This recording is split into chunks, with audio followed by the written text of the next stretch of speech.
What if 847 witnesses watched someone vanish into thin air and no one could explain it? The Pacific Northwest's cruise routes harbor mysteries that defy every law of physics and reason. Tonight, we're diving into 10 documented incidents where experienced maritime professionals encountered the impossible. GPS coordinates placing ships hundreds of miles inland, frozen bodies in warm cabins, and collisions with objects that don't exist. These aren't legends. These are official reports with evidence that investigators still can't explain. Drop your location and the time you're watching in the comments below. Hit that subscribe button and let's uncover these cruise ship cases together. Marcus had spent 18 years reading the ocean like most people read books. At 42, the senior navigation officer held a Master Mariner certification and maintained safety records that made other maritime professionals envious. His career aboard luxury cruise vessels had been marked by precision, discipline, and an unwavering commitment to protocol. Colleagues described him as methodical, the kind of officer who triple-checked coordinates even when systems agreed perfectly.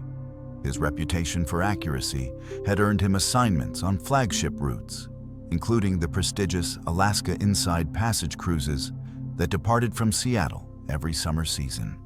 August 2019 found Marcus assigned to overnight bridge watch on a routine 7-day Inside Passage voyage. The cruise had departed Seattle without incident, carrying 2,400 passengers eager to witness glaciers, whales, and the rugged coastline of southeast Alaska. The first 2 days proceeded exactly as planned. Weather conditions remained favorable, with clear skies and calm seas.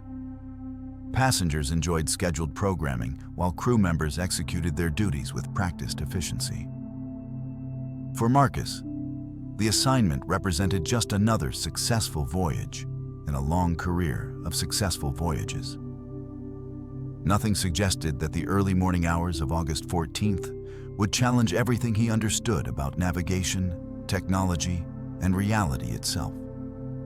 His overnight watch began at midnight.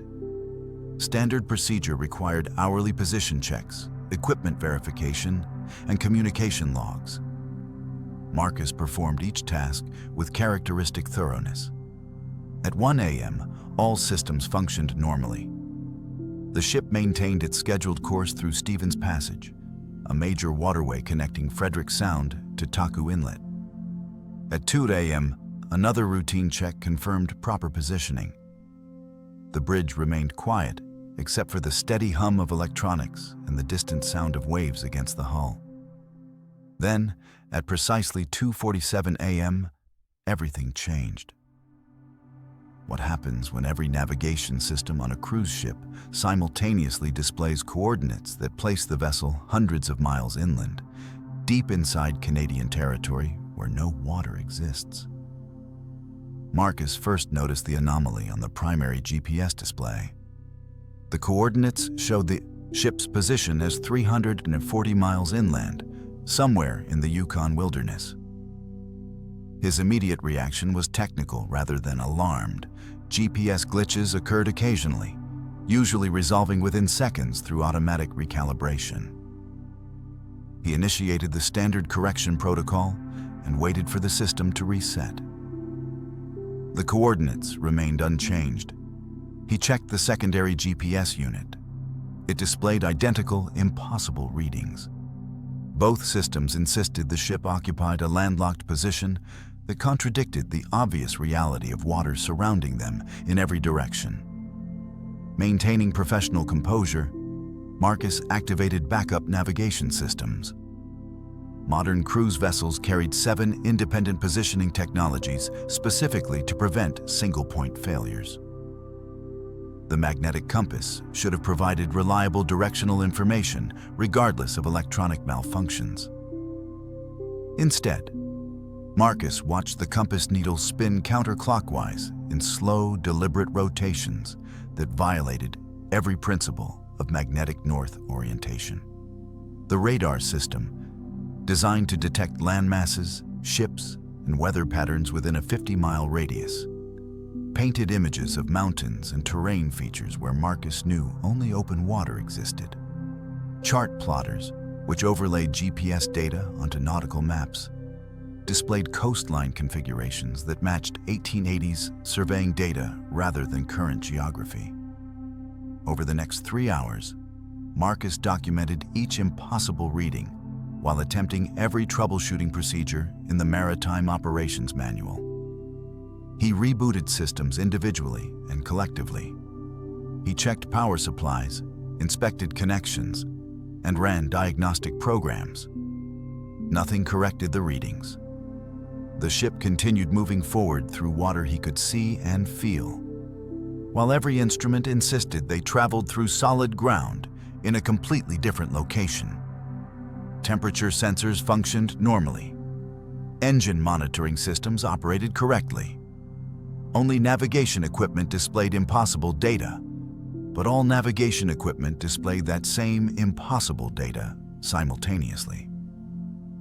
At 3:30 a.m., Marcus contacted the captain and chief engineer.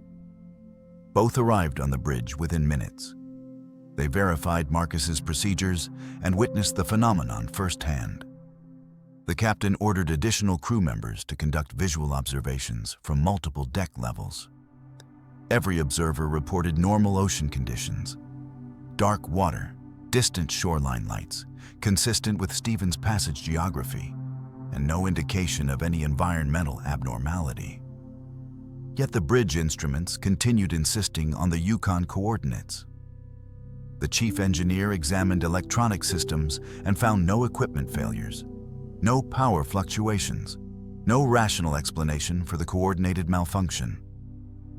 7 independent navigation systems, built by different manufacturers using different technologies, cannot simultaneously fail in the exact same way.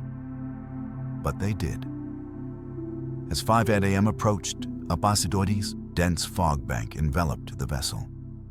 Visibility dropped to near zero within minutes. The captain reduced speed and activated fog protocols while navigation remained chaotic.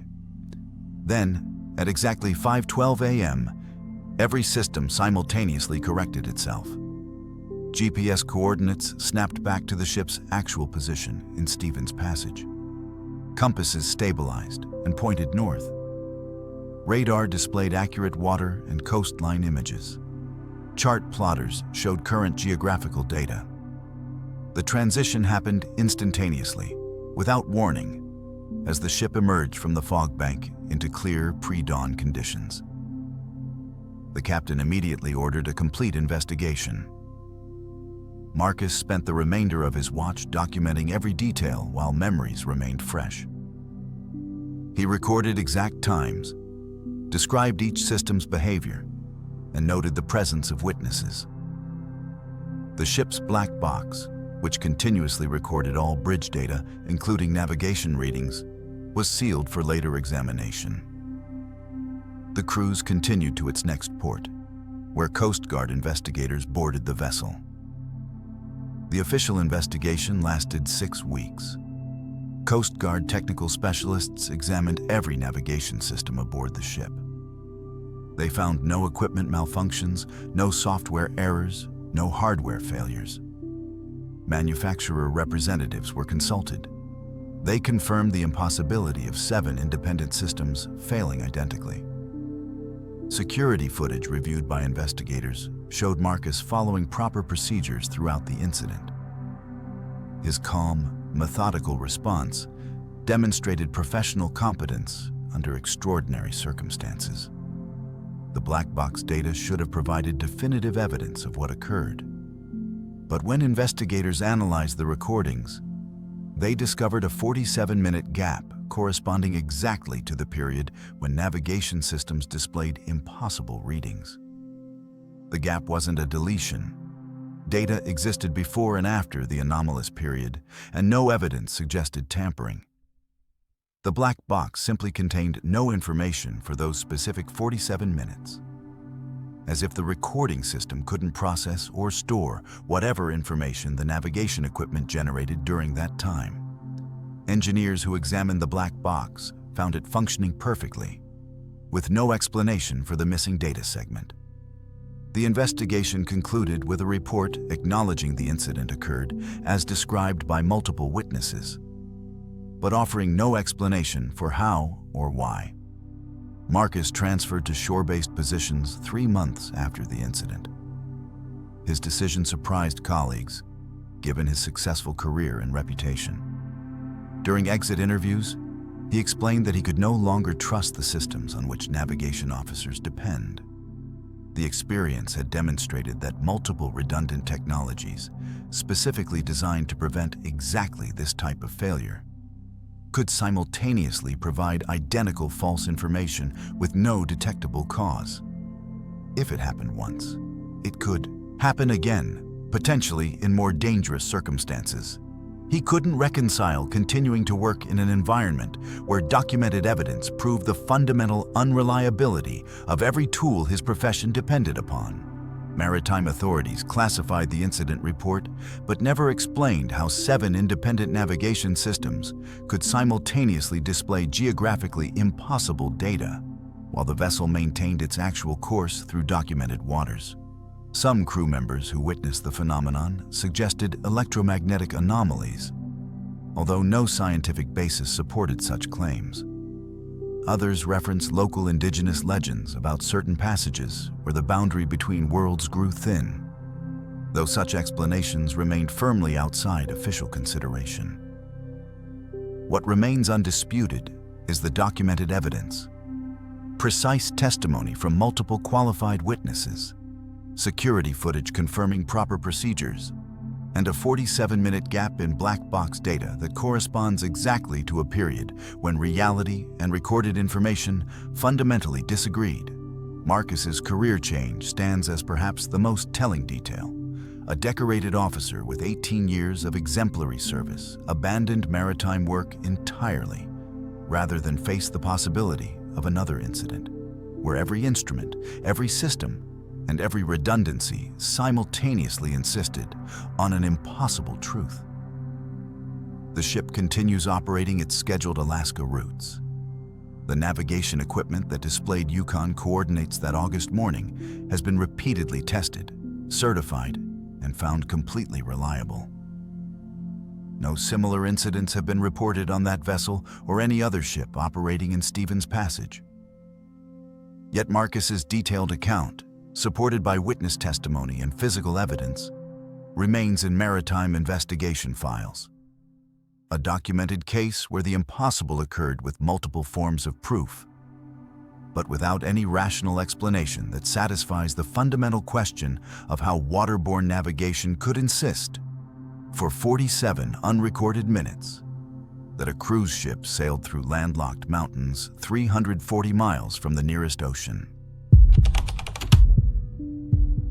Helena had dedicated 23 years to cruise line medicine, building expertise that combined emergency care with forensic pathology. At 51, the chief medical officer had handled countless medical emergencies at sea. Heart attacks, strokes, injuries, and sudden deaths that occurred with unfortunate regularity when thousands of people spent weeks together in an enclosed floating environment. Her medical bay aboard Norwegian Sun represented her domain, equipped with diagnostic tools, treatment facilities, and protocols refined through years of experience. She approached each case with clinical detachment, documenting findings with precision that satisfied both medical standards and legal requirements. Nothing in her extensive training prepared her for what she would discover in Cabin 8042. June 2017 found Norwegian Sun approaching Ketchikan on a typical Southeast Alaska itinerary. The 7-day cruise had departed Seattle without complications, carrying 1,936 passengers eager to experience glaciers, wildlife, and coastal scenery. Weather cooperated with clear skies and calm waters. Shore excursions proceeded on schedule as the ship visited ports along the Inside Passage. Passengers disembarked at each stop, exploring towns and participating in organized activities before returning to the vessel. The cruise represented routine operations, for crew members who had executed identical itineraries dozens of times. Security personnel noticed an irregularity on day 5. Robert, a 67-year-old retired accountant traveling solo, had booked and paid for shore excursions in both Juneau and Skagway, but failed to appear for either departure. Solo travelers occasionally changed plans without notification, but missing consecutive excursions warranted investigation. Ship protocol required welfare checks for passengers who exhibited unusual behavior patterns. Security reviewed Robert's onboard account activity and found no charges for meals, drinks, or services for 36 hours. No crew members reported seeing him during that period. His key card showed no access to his cabin since early morning 2 days prior. At 3:20 p.m., as the ship approached Ketchikan, security officers knocked repeatedly on cabin 8042 before using override access. They found Robert deceased in bed, lying on his back with covers pulled to his chest, positioned as if he had died peacefully during sleep. The cabin showed no signs of disturbance, no indication of struggle or medical emergency. Personal belongings remained neatly organized. The scene suggested natural death, most likely cardiac arrest, a common occurrence among older passengers. Security immediately notified Helena and sealed the cabin pending her examination. Helena arrived within minutes, accompanied by a medical assistant and documentation equipment. She began with standard procedures, noting the time, location, and initial observations. Robert appeared to have died recently based on his preserved appearance. No obvious trauma, no visible injuries, nothing suggesting foul play. Helena prepared to record body temperature, a routine measurement that helps establish approximate time of death. She placed the thermometer against Robert's neck, then his forehead, checking the reading twice because the initial number seemed impossible. Can a human body reach 34 degrees Fahrenheit while lying in a 72-degree room and remain at that temperature for over 30 hours? Helena immediately checked the cabin's environmental controls. The thermostat displayed 72 degrees. The air conditioning functioned normally. She had her assistant verify the reading with a separate thermometer. Room temperature confirmed at 72 degrees. She took Robert's body temperature again, using different instruments, checking multiple locations. Every measurement registered between 33 and 34 degrees Fahrenheit. That temperature reading defied medical possibility. Human bodies cool after death, but room temperature establishes the lower limit. A body in a 72-degree environment would eventually stabilize at 72 degrees, not maintain a temperature 38 degrees colder than its surroundings. Helena examined Robert more thoroughly. His skin felt ice cold to direct touch, far colder than any deceased person she had encountered in 23 years of medical practice. Rigor mortis should have been fully developed if death occurred 36 hours earlier, as the evidence suggested, but his joints showed no stiffness. The absence of rigor mortis contradicted the estimated death timeline. She documented these findings while her mind raced through possible explanations. Had someone moved a frozen body into the cabin? She checked for any evidence suggesting the body had been transported, finding none. Robert clearly died in that bed, in that position. The medical assistant checked surrounding cabins with a thermal imaging device borrowed from the ship's engineering department. All adjacent rooms, including those directly above and below cabin 8242, registered normal temperatures between 70 and 74 degrees. The cold remained isolated to Robert's body, not the environment around him. Helena examined the cabin for any devices that could have created localized freezing conditions. She found no refrigeration equipment, no chemical agents, nothing that could generate or maintain sub-freezing temperatures in a small area while leaving the rest of the room at normal temperature. She spent 2 hours in that cabin, performing every test her medical training suggested. She documented measurements, took photographs, collected samples, and recorded observations. The physical evidence remained consistent and impossible. A human body maintained at a temperature that violated thermodynamic principles, showing characteristics inconsistent with the estimated time of death, in an environment that offered no rational explanation for the observed condition. Medical science provides clear parameters for post-mortem cooling. This case violated every established principle. Helena contacted the ship's captain and recommended immediate notification of federal authorities. The unexplained circumstances surrounding Robert's death required investigation beyond her medical expertise. FBI agents boarded the vessel when it docked in Juneau 2 hours later.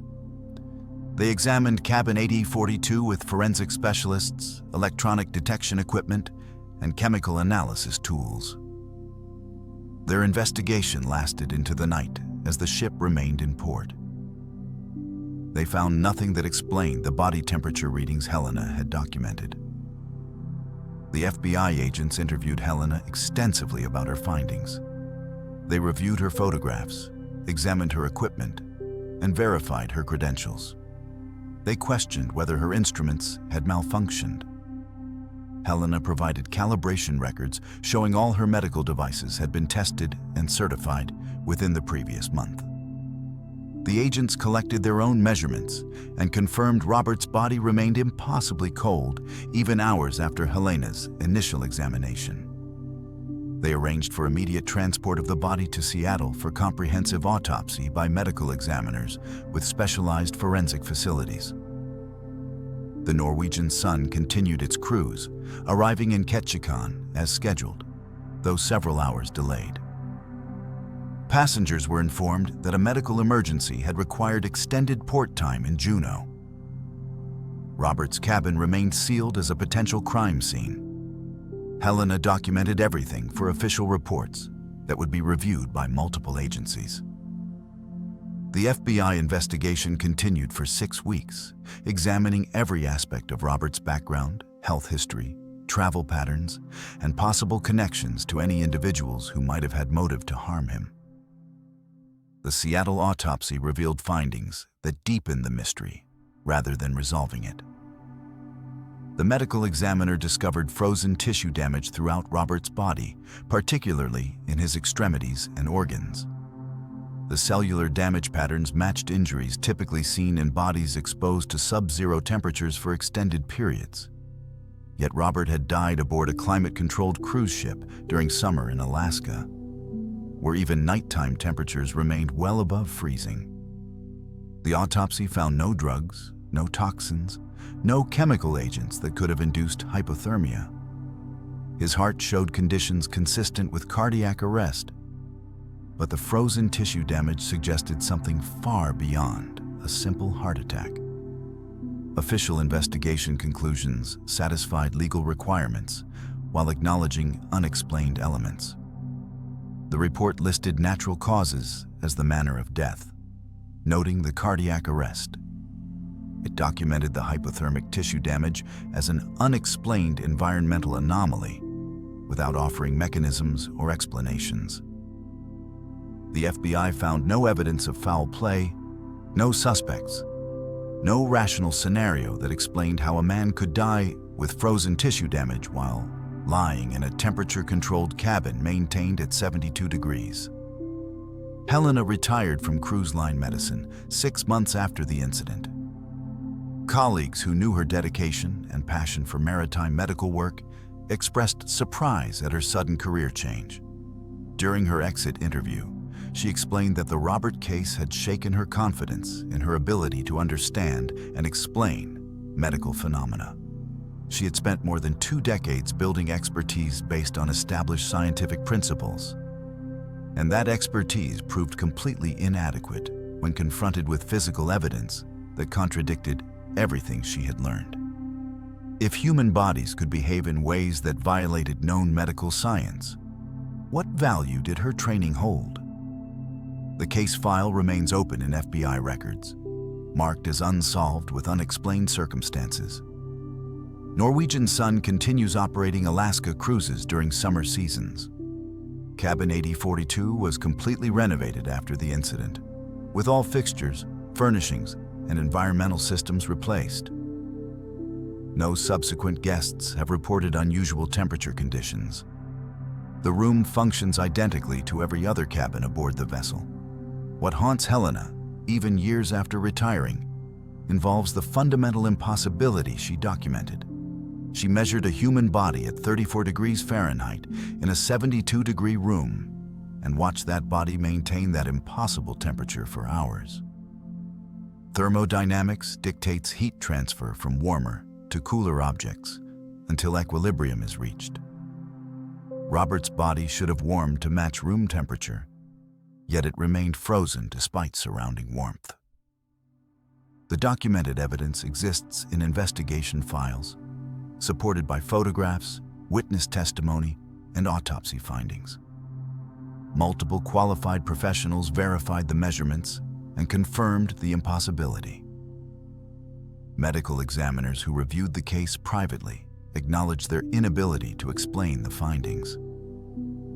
Some suggested unknown medical conditions that might alter post-mortem cooling rates, though no such conditions have been documented in medical literature. Others proposed equipment malfunctions despite calibration records proving all instruments functioned correctly. The most scientifically honest assessment came from the Seattle medical examiner who performed the autopsy. He stated in his official report that the frozen tissue damage required sustained sub-zero exposure for which no evidence existed, creating a documented medical impossibility that challenged fundamental understanding of human physiology and environmental physics. Robert's family received his remains and conducted a private funeral. They were informed of the unusual circumstances, but never received satisfactory explanations. The cruise line paid for all autopsy costs and provided compensation, though no legal action was pursued. The family simply wanted closure, not answers to questions that apparently had no answers. Helena now works at a land-based medical clinic, treating routine injuries and illnesses in an environment where physical laws behave predictably. She rarely discusses her cruise ship career and never mentions cabin 8042. But the measurements she documented remain irrefutable. A human body maintained at a temperature that physics says cannot exist in that environment, creating evidence of an impossibility that no investigation could explain. Cassandra had built her career on creating moments that passengers remembered long after disembarking. At 34, the head entertainment director possessed a theater production degree and 9 years of experience with celebrity cruises, coordinating everything from Broadway-style productions to intimate lounge performances. Her role aboard Celebrity Eclipse required managing a team of performers, technicians, and support staff, while ensuring every show met the exacting standards luxury cruise passengers expected. She approached each performance with meticulous attention to detail, personally supervising technical rehearsals and final run-throughs. In 9 years, she had coordinated thousands of shows without significant incidents. October 2021 would change that record permanently. The 7-night British Columbia cruise departed Vancouver on schedule, carrying 2,850 passengers eager to explore the rugged Pacific Northwest coastline. The itinerary included stops in Victoria, Prince Rupert, and scenic cruising through the Inside Passage. Entertainment programming featured nightly productions in the Constellation Theatre, the ship's premier performance venue with capacity for 900 guests. Cassandra had scheduled a magic show for the 4th evening, featuring a professional illusionist who had performed aboard celebrity vessels multiple times over the past 3 years. The performer specialized in classic stage magic, levitation, disappearing acts, card manipulation, and illusions that delighted audiences without relying on elaborate technological effects. The October 21st performance was sold out, with 847 passengers filling nearly every seat in the theater.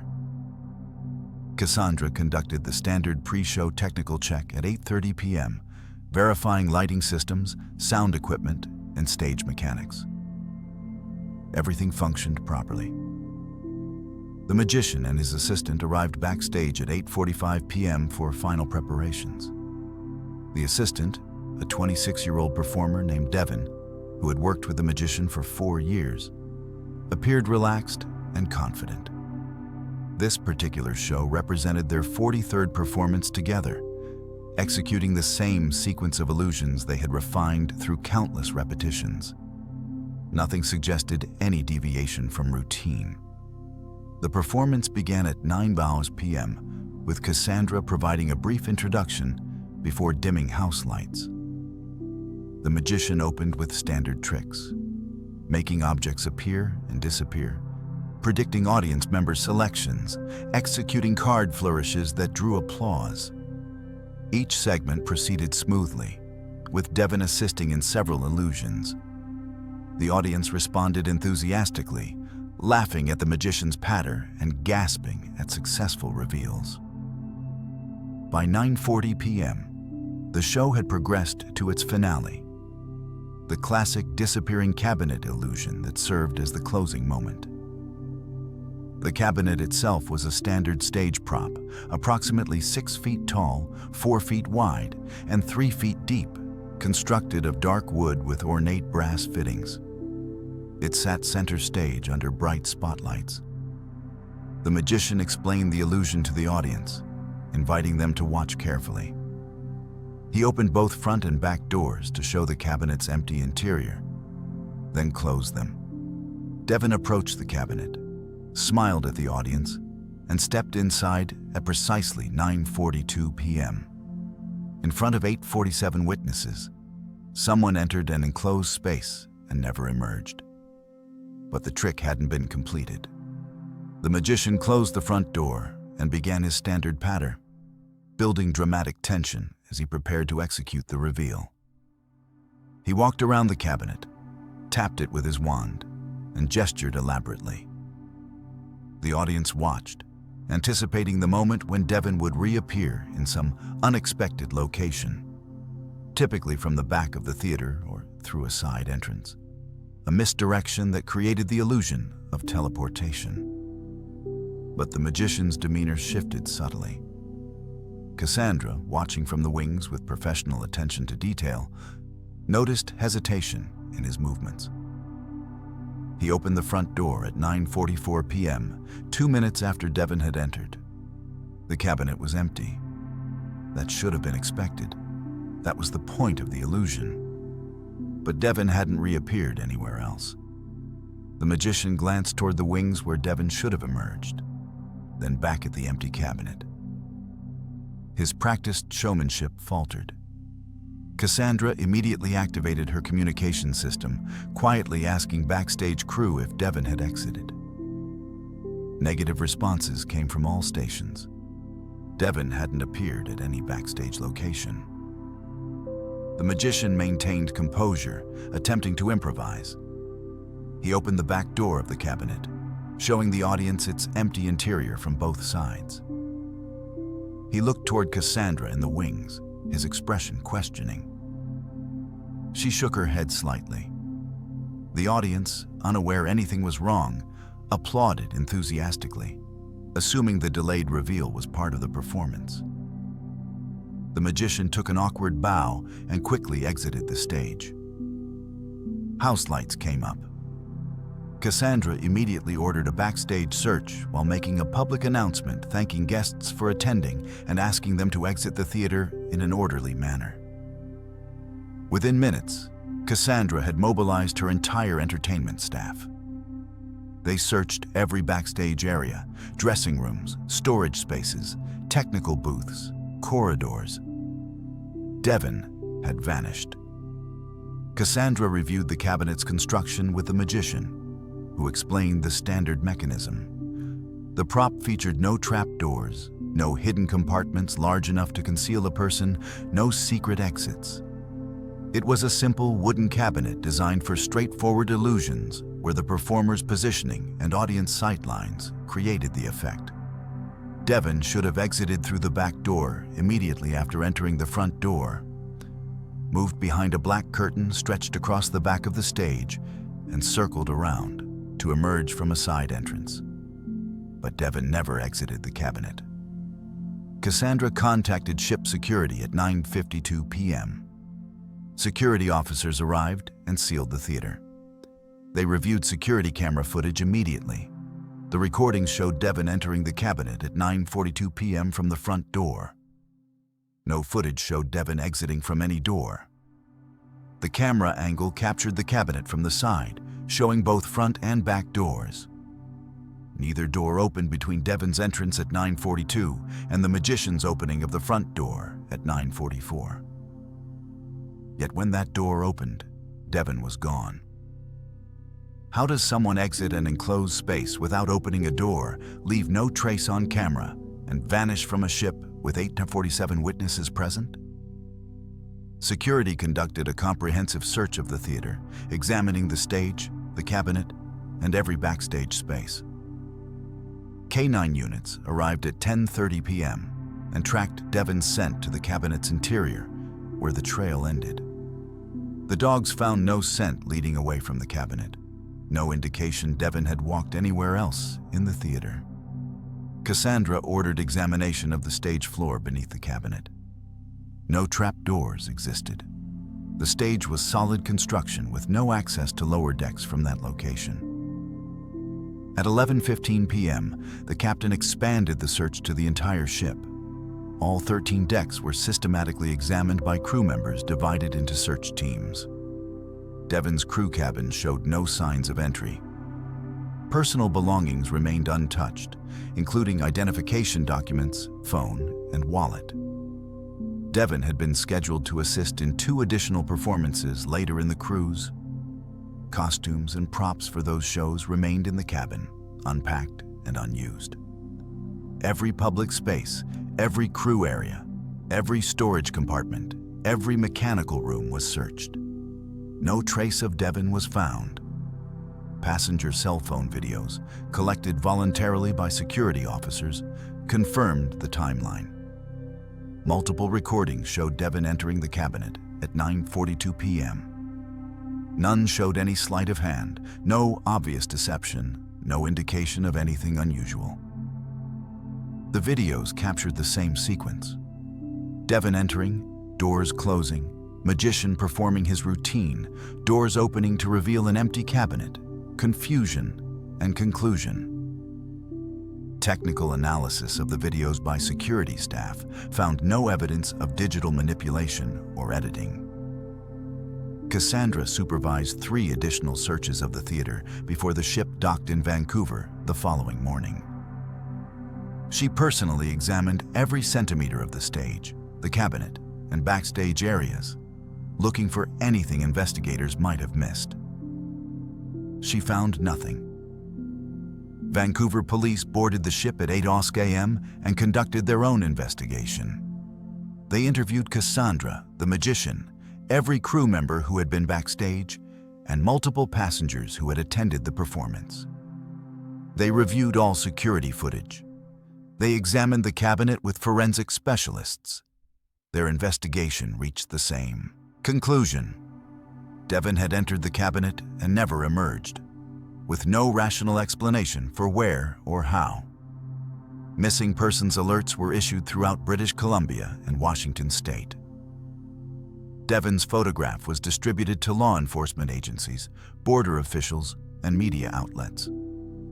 Investigators checked passenger manifests to determine if Devon might have somehow left the ship in disguise, though that scenario required explaining how Devon got out of the sealed theater undetected immediately after vanishing.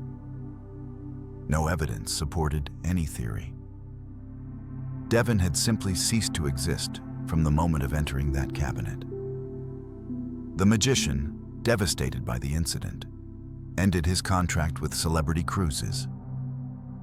He provided detailed testimony about the cabinet's construction and the illusion's mechanism, cooperating fully with investigators. He had no explanation beyond repeating that the cabinet was an ordinary stage prop, with no special features that could cause or enable someone's disappearance. The prop was seized by Vancouver police as evidence and examined by multiple experts. They confirmed its construction offered no hiding places, no false bottoms, no concealed exits. It was exactly what it appeared to be: a wooden cabinet with 2 doors. Cassandra remained with Celebrity Cruises through the conclusion of the investigation, which lasted 8 weeks. She testified multiple times, provided documentation, answered every question investigators asked. The final report acknowledged that Devon had entered the cabinet in view of 847 witnesses and never emerged, with no evidence explaining where Devon went. The case remained open as an unsolved missing persons investigation, though authorities acknowledged they had exhausted all investigative avenues. 3 months after the incident, Cassandra transferred to land-based resort management in Florida. Colleagues understood her decision. She had spent 9 years coordinating entertainment, where she controlled every variable, managed every detail, and ensured every performance concluded successfully. The October 21st show had ended with a person vanishing in front of 847 witnesses, with security footage confirming the impossibility, with K9 units verifying the scent trail ended inside the cabinet. With no rational explanation available despite comprehensive investigation by multiple agencies, Devon's family received no closure. The missing persons case remains open in Vancouver police files. Celebrity Eclipse continues operating British Columbia cruises with a full entertainment schedule. The Constellation Theatre hosts nightly performances. The disappearing cabinet was never returned to the ship, remaining in Vancouver police evidence storage.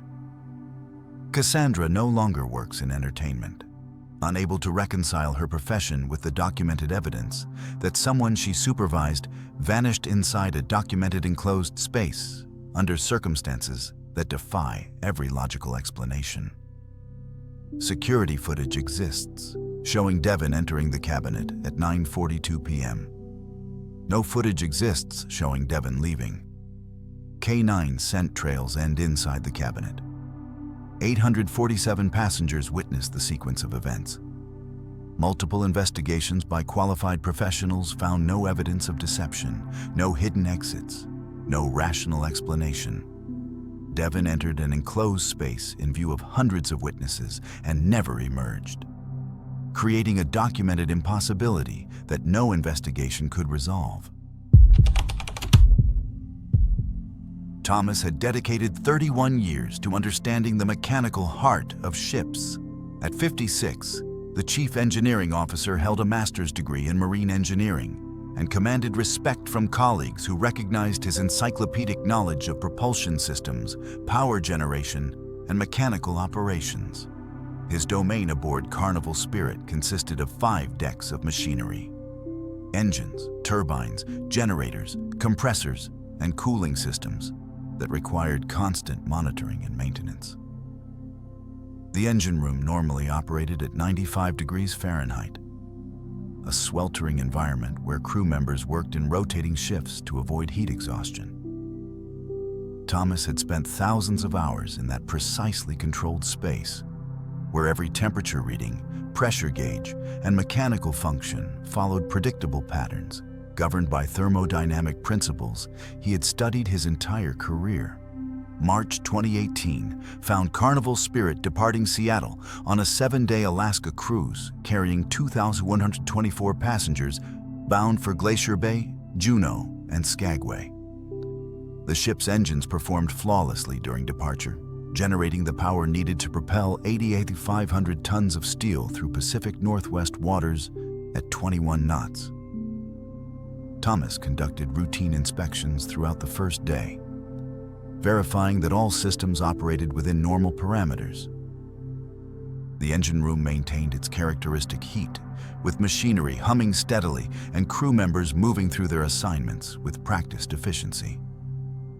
Everything functioned exactly as designed, Nothing suggested that the overnight hours would challenge Thomas's understanding of basic physics.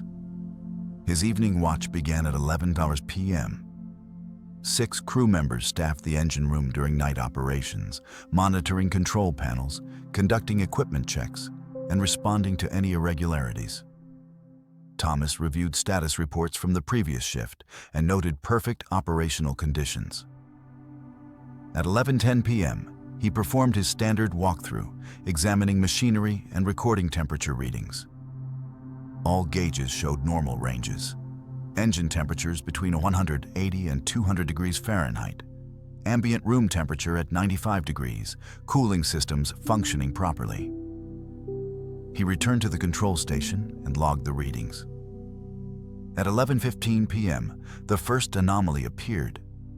A temperature sensor in the lower engine deck displayed 89 degrees, 6 degrees cooler than it should be. Thomas checked adjacent sensors. They showed similar drops. He activated additional monitoring systems, wondering if cooling systems had malfunctioned and overperformed.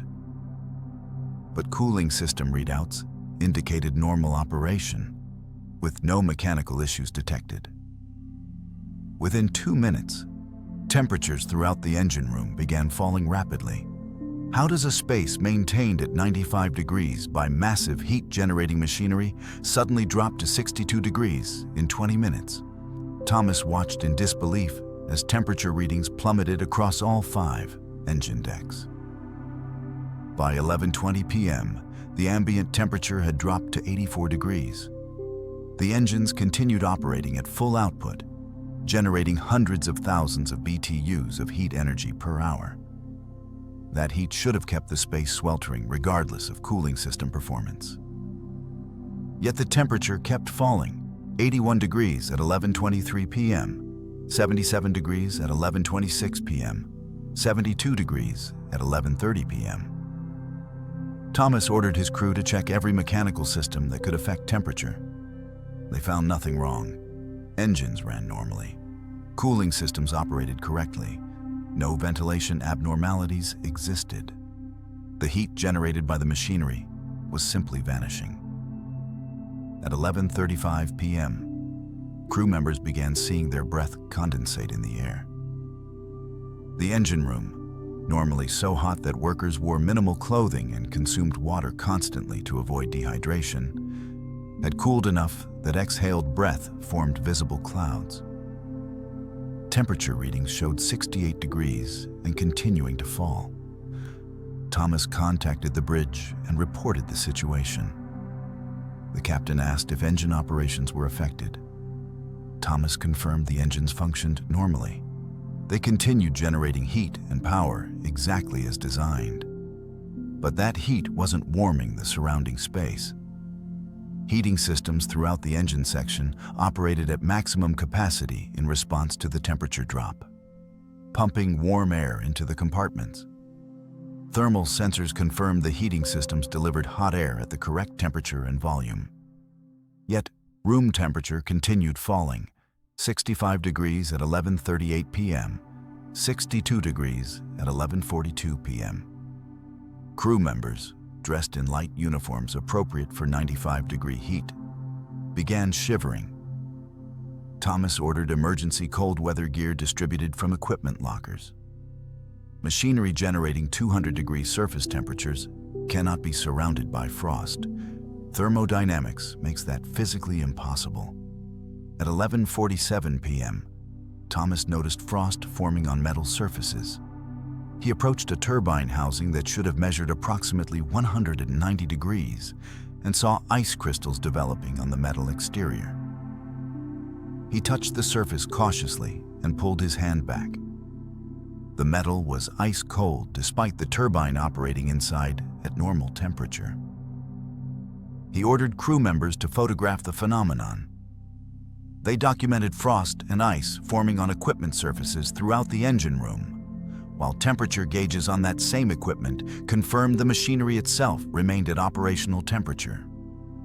The cold affected only the surfaces and surrounding air, not the machinery's internal operations. Temperature readings continued their impossible descent.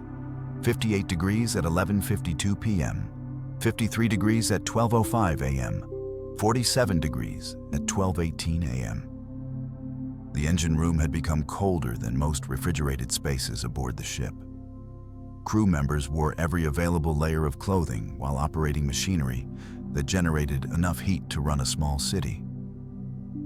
Thomas documented readings constantly, photographing gauges and recording observations. He understood he was witnessing something that violated fundamental thermodynamic principles, and he wanted comprehensive evidence. At 12:30 a.m., temperature reached its lowest point, 41 degrees Fahrenheit. The engine room, surrounded by operational machinery generating massive heat output, had become colder than the outside air temperature in waters near Alaska. Frost covered most metal surfaces not directly heated by machinery. Crew members' breath formed thick clouds. The control station's windows had fogged from condensation. Yet the engines continued operating perfectly, showing no signs of stress or malfunction despite the impossible environmental conditions. Then, at 12:34 a.m., the temperature began rising. The change happened rapidly: 45 degrees at 12:36 a.m., 52 degrees at 12:38 a.m., 63 degrees at 12:40 a.m. Within 8 minutes, room temperature returned to normal operational range. Frost melted. Condensation evaporated. By 12:42 a.m., all temperature sensors throughout the engine section showed readings between 93 and 96 degrees, exactly where they should be. The machinery that had maintained consistent operation throughout the entire event continued functioning normally, as if nothing unusual had occurred. Thomas spent the remainder of his watch documenting every detail while consulting with shore-based engineering specialists via satellite communication. He transmitted temperature logs, photographs, and system diagnostic reports. The engineering consultants found nothing in the data that suggested mechanical causes. No cooling system failures, no refrigerant leaks, no ventilation anomalies, no equipment malfunctions. The ship's systems had operated correctly throughout the incident. The temperature drop had no mechanical explanation. Thermal cameras were deployed during subsequent nights to monitor for any recurrence. They detected no further anomalies for the remainder of the cruise. When Carnival Spirit returned to Seattle, inspectors from the manufacturer and independent engineering firms conducted comprehensive examinations of every system in the engine section. They tested cooling systems, heating systems, ventilation equipment, insulation, and structural integrity. Every component tested within normal parameters. No evidence suggested any system had malfunctioned or could have caused the temperature anomaly. The photographs Thomas's crew had taken provided the most disturbing evidence. They clearly showed frost and ice crystals on surfaces adjacent to operational machinery that measured over 200 degrees. Multiple images captured crew members' breath condensation in the same frame, with temperature gauges displaying hot operational temperatures. The photographs documented conditions that shouldn't exist according to known physics. Localized cold in an environment dominated by massive heat sources. Shore-based consultants reviewed thermal camera data and found anomalous cold spots that defied thermodynamic principles. Heat should radiate from machinery and warm surrounding air and surfaces. Instead, the recordings showed cold zones existing immediately adjacent to heat-generating equipment, with no thermal gradient between them. The cold and heat existed simultaneously in impossible proximity, as if normal heat transfer processes had ceased functioning. Thomas submitted a detailed technical report documenting the incident, including witness statements from his entire 6-member engineering team. Every crew member confirmed the observations and measurements. They all testified to watching frost form on surfaces next to hot machinery while working in an engine room that had inexplicably dropped 54 degrees in 75 minutes before returning to normal temperature in 8 minutes.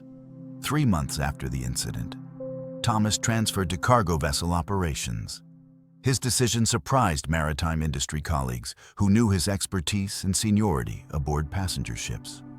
During his exit interview with Carnival, he explained that he could no longer trust his understanding of the mechanical systems he had studied for 31 years. The March incident had demonstrated that temperature, heat transfer, and thermodynamic principles, the foundational concepts of his entire profession, could apparently cease functioning without mechanical cause or rational explanation. If the laws of physics could be violated in his precisely controlled engine room, his expertise held no value. Carnival Spirit continues operating Alaska cruises every summer season. The engine room has shown no subsequent temperature anomalies. All systems continue functioning reliably. Thomas's detailed report remains in company files, marked as an unexplained incident that occurred despite normal mechanical operations. The photographs documenting frost beside hot machinery exist as evidence that challenges basic thermodynamic principles. What disturbs engineers who review the case involves the documented violation of heat transfer physics. Machinery generating massive heat output cannot be surrounded by frost-forming cold under any known circumstances. Heat radiates, conducts, and convects to surrounding materials and air. Cold cannot exist in immediate proximity to intense heat sources without those heat sources warming the cold space. Yet Thomas documented exactly that impossibility, supported by photographs, thermal camera data, and witness testimony from 6 qualified engineering crew members. The case represents a documented anomaly where basic physics apparently ceased functioning for 75 minutes before resuming normal behavior without explanation, mechanical cause, or rational justification. Thomas's 31 years of engineering expertise proved insufficient to understand or explain what occurred in his domain. That March night, when the engine room temperature dropped into refrigerator range, while surrounded by machinery that should have kept the space sweltering regardless of any mechanical failure. Adrian had spent 40 years studying maritime disasters with scholarly detachment. At 63, the maritime history professor had published 28 books and academic papers documenting Pacific Northwest shipwrecks through meticulous research of historical records, survivor testimonies, and archaeological evidence.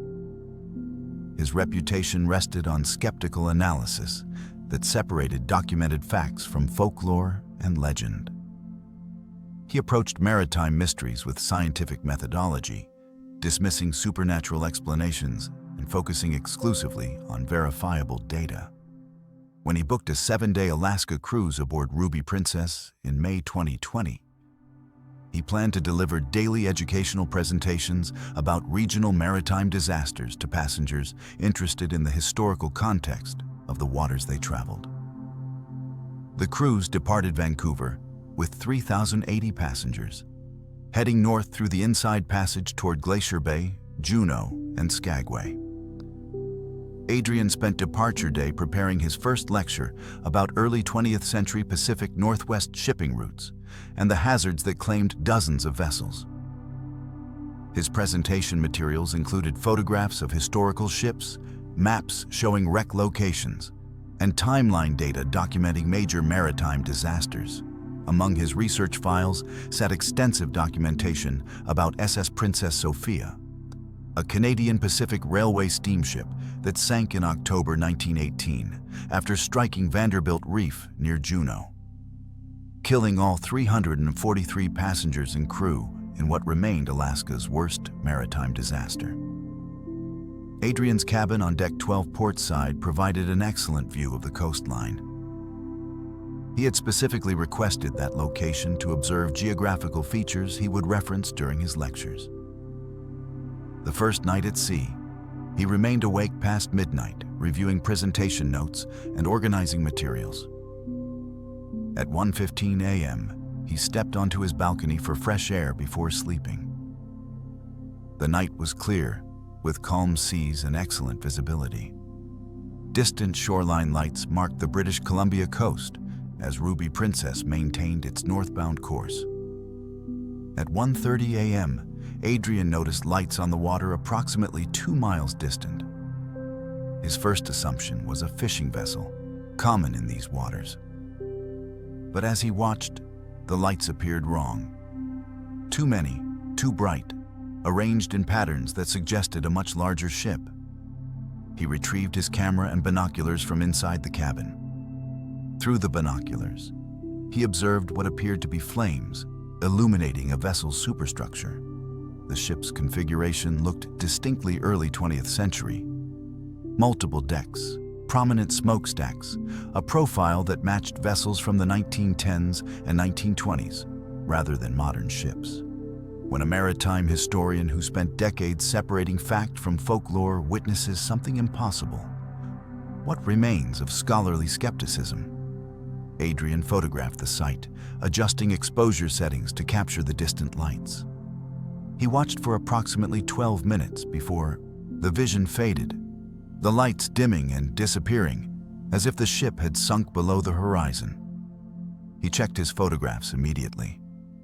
The images showed distant flames and illuminated structures on dark water. Not conclusive evidence of an impossible phenomenon, but documentation that something visible had existed at that location and time. He noted the exact time, approximate distance, and bearing in his research notebook, applying the same documentation standards he used for academic work.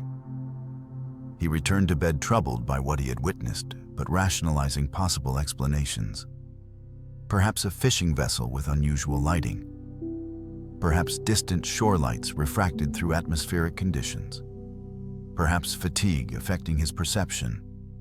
He fell asleep reviewing rational possibilities, seeking any explanation that fit within his scholarly worldview. At 3:45 a.m., movement through his cabin window woke him. He looked out and saw the same phenomenon. Distant flames illuminating a ship configuration matching early 20th century design, positioned approximately 2 miles away at a similar bearing to the earlier sighting. He immediately grabbed his camera and stepped onto the balcony. The vision appeared identical to what he had observed at 1:30 a.m. Same ship profile, same flame patterns, same approximate distance. He photographed extensively while watching the ship burn. After approximately 15 minutes, the lights faded again, disappearing completely.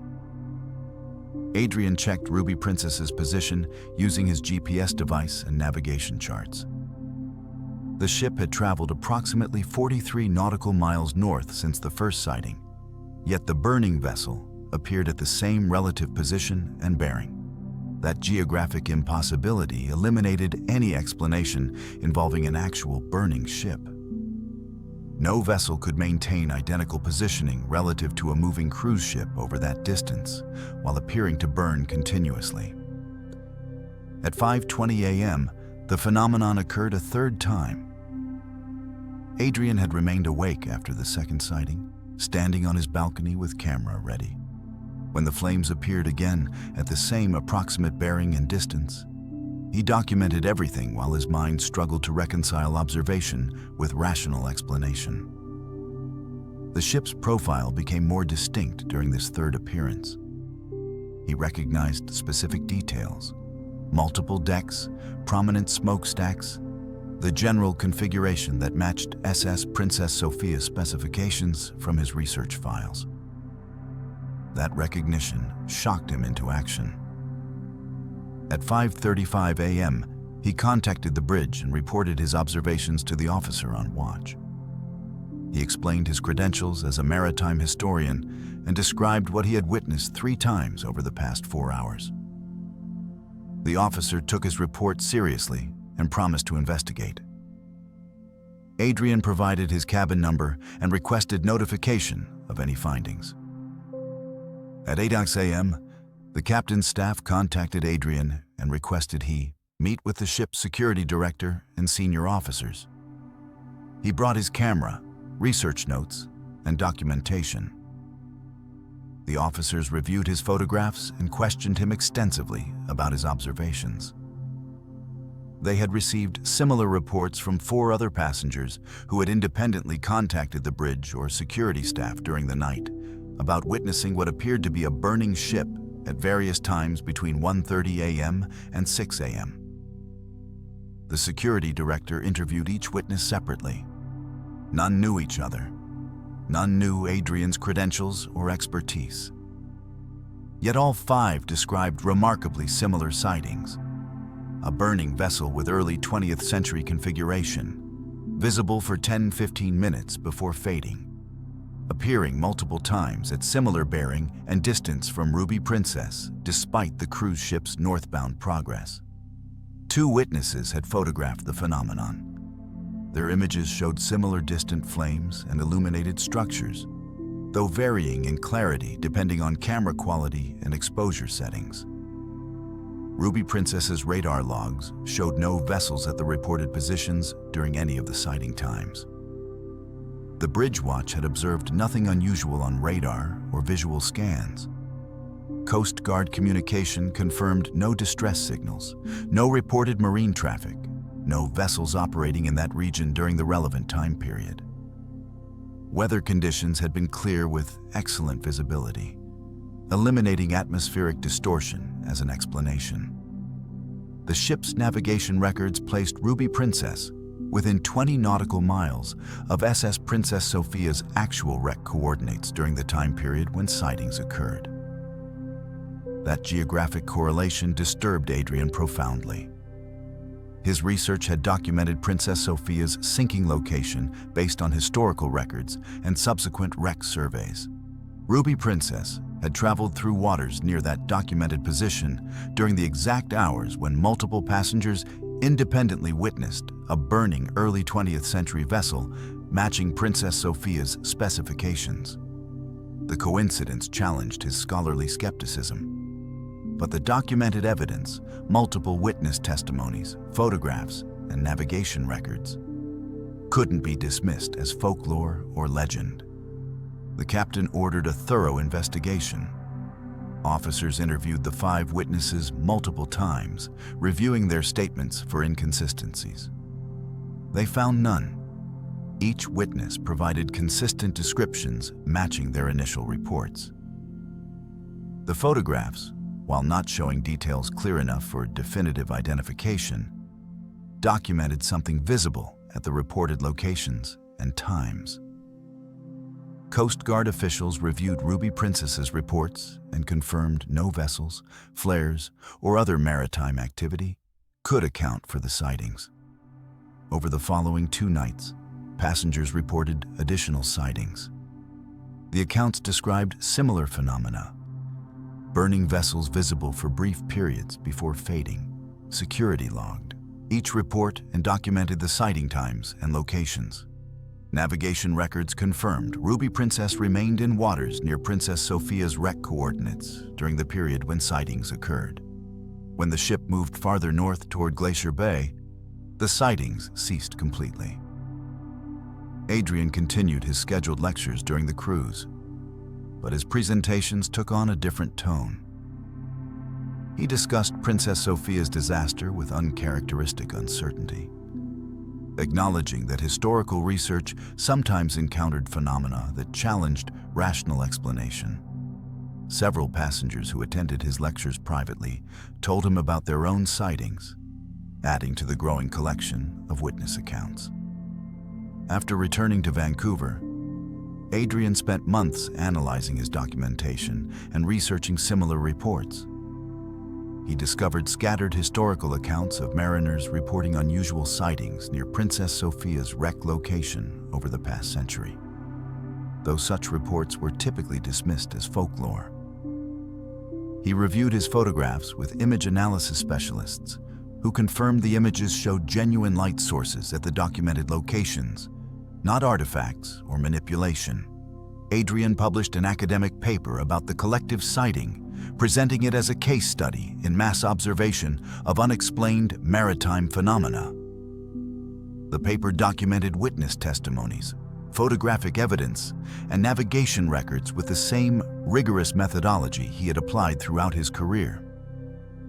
He carefully avoided supernatural interpretations while acknowledging the evidence defied rational explanation.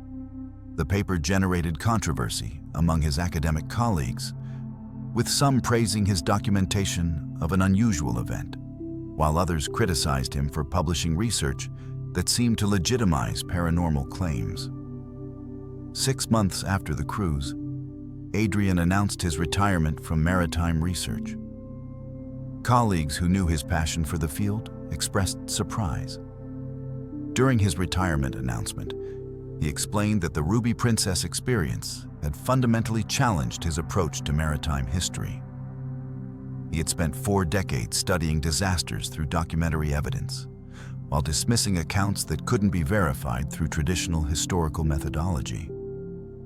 But he had now personally witnessed and documented something that challenged every methodological principle he had practiced. If multiple credible witnesses, including himself, could observe and photograph phenomena that defied rational explanation, what value did his scholarly skepticism hold? Can a lifetime of rigorous academic methodology withstand a single night of documented, impossible observations? The photographs Adrian took that night exist in academic archives, accompanied by witness statements, navigation records, and Coast Guard reports. They document something visible at specific times and locations, yet radar detected nothing and no physical vessels existed at those positions. The images don't conclusively prove anything supernatural, but they do prove that multiple people witnessed something that shouldn't exist according to known reality. Ruby Princess continues operating Alaska cruises, traveling through waters near Princess Sophia's wreck, coordinates multiple times each season. Occasional passenger reports mention unusual sightings in that region, though nothing approaching the concentration of witnesses and documentation from May 2020. Maritime authorities acknowledge the reports, but offer no official explanations beyond suggesting possible misidentification of distant lights or atmospheric phenomena. What haunts Adrian involves the conflict between documentation and belief.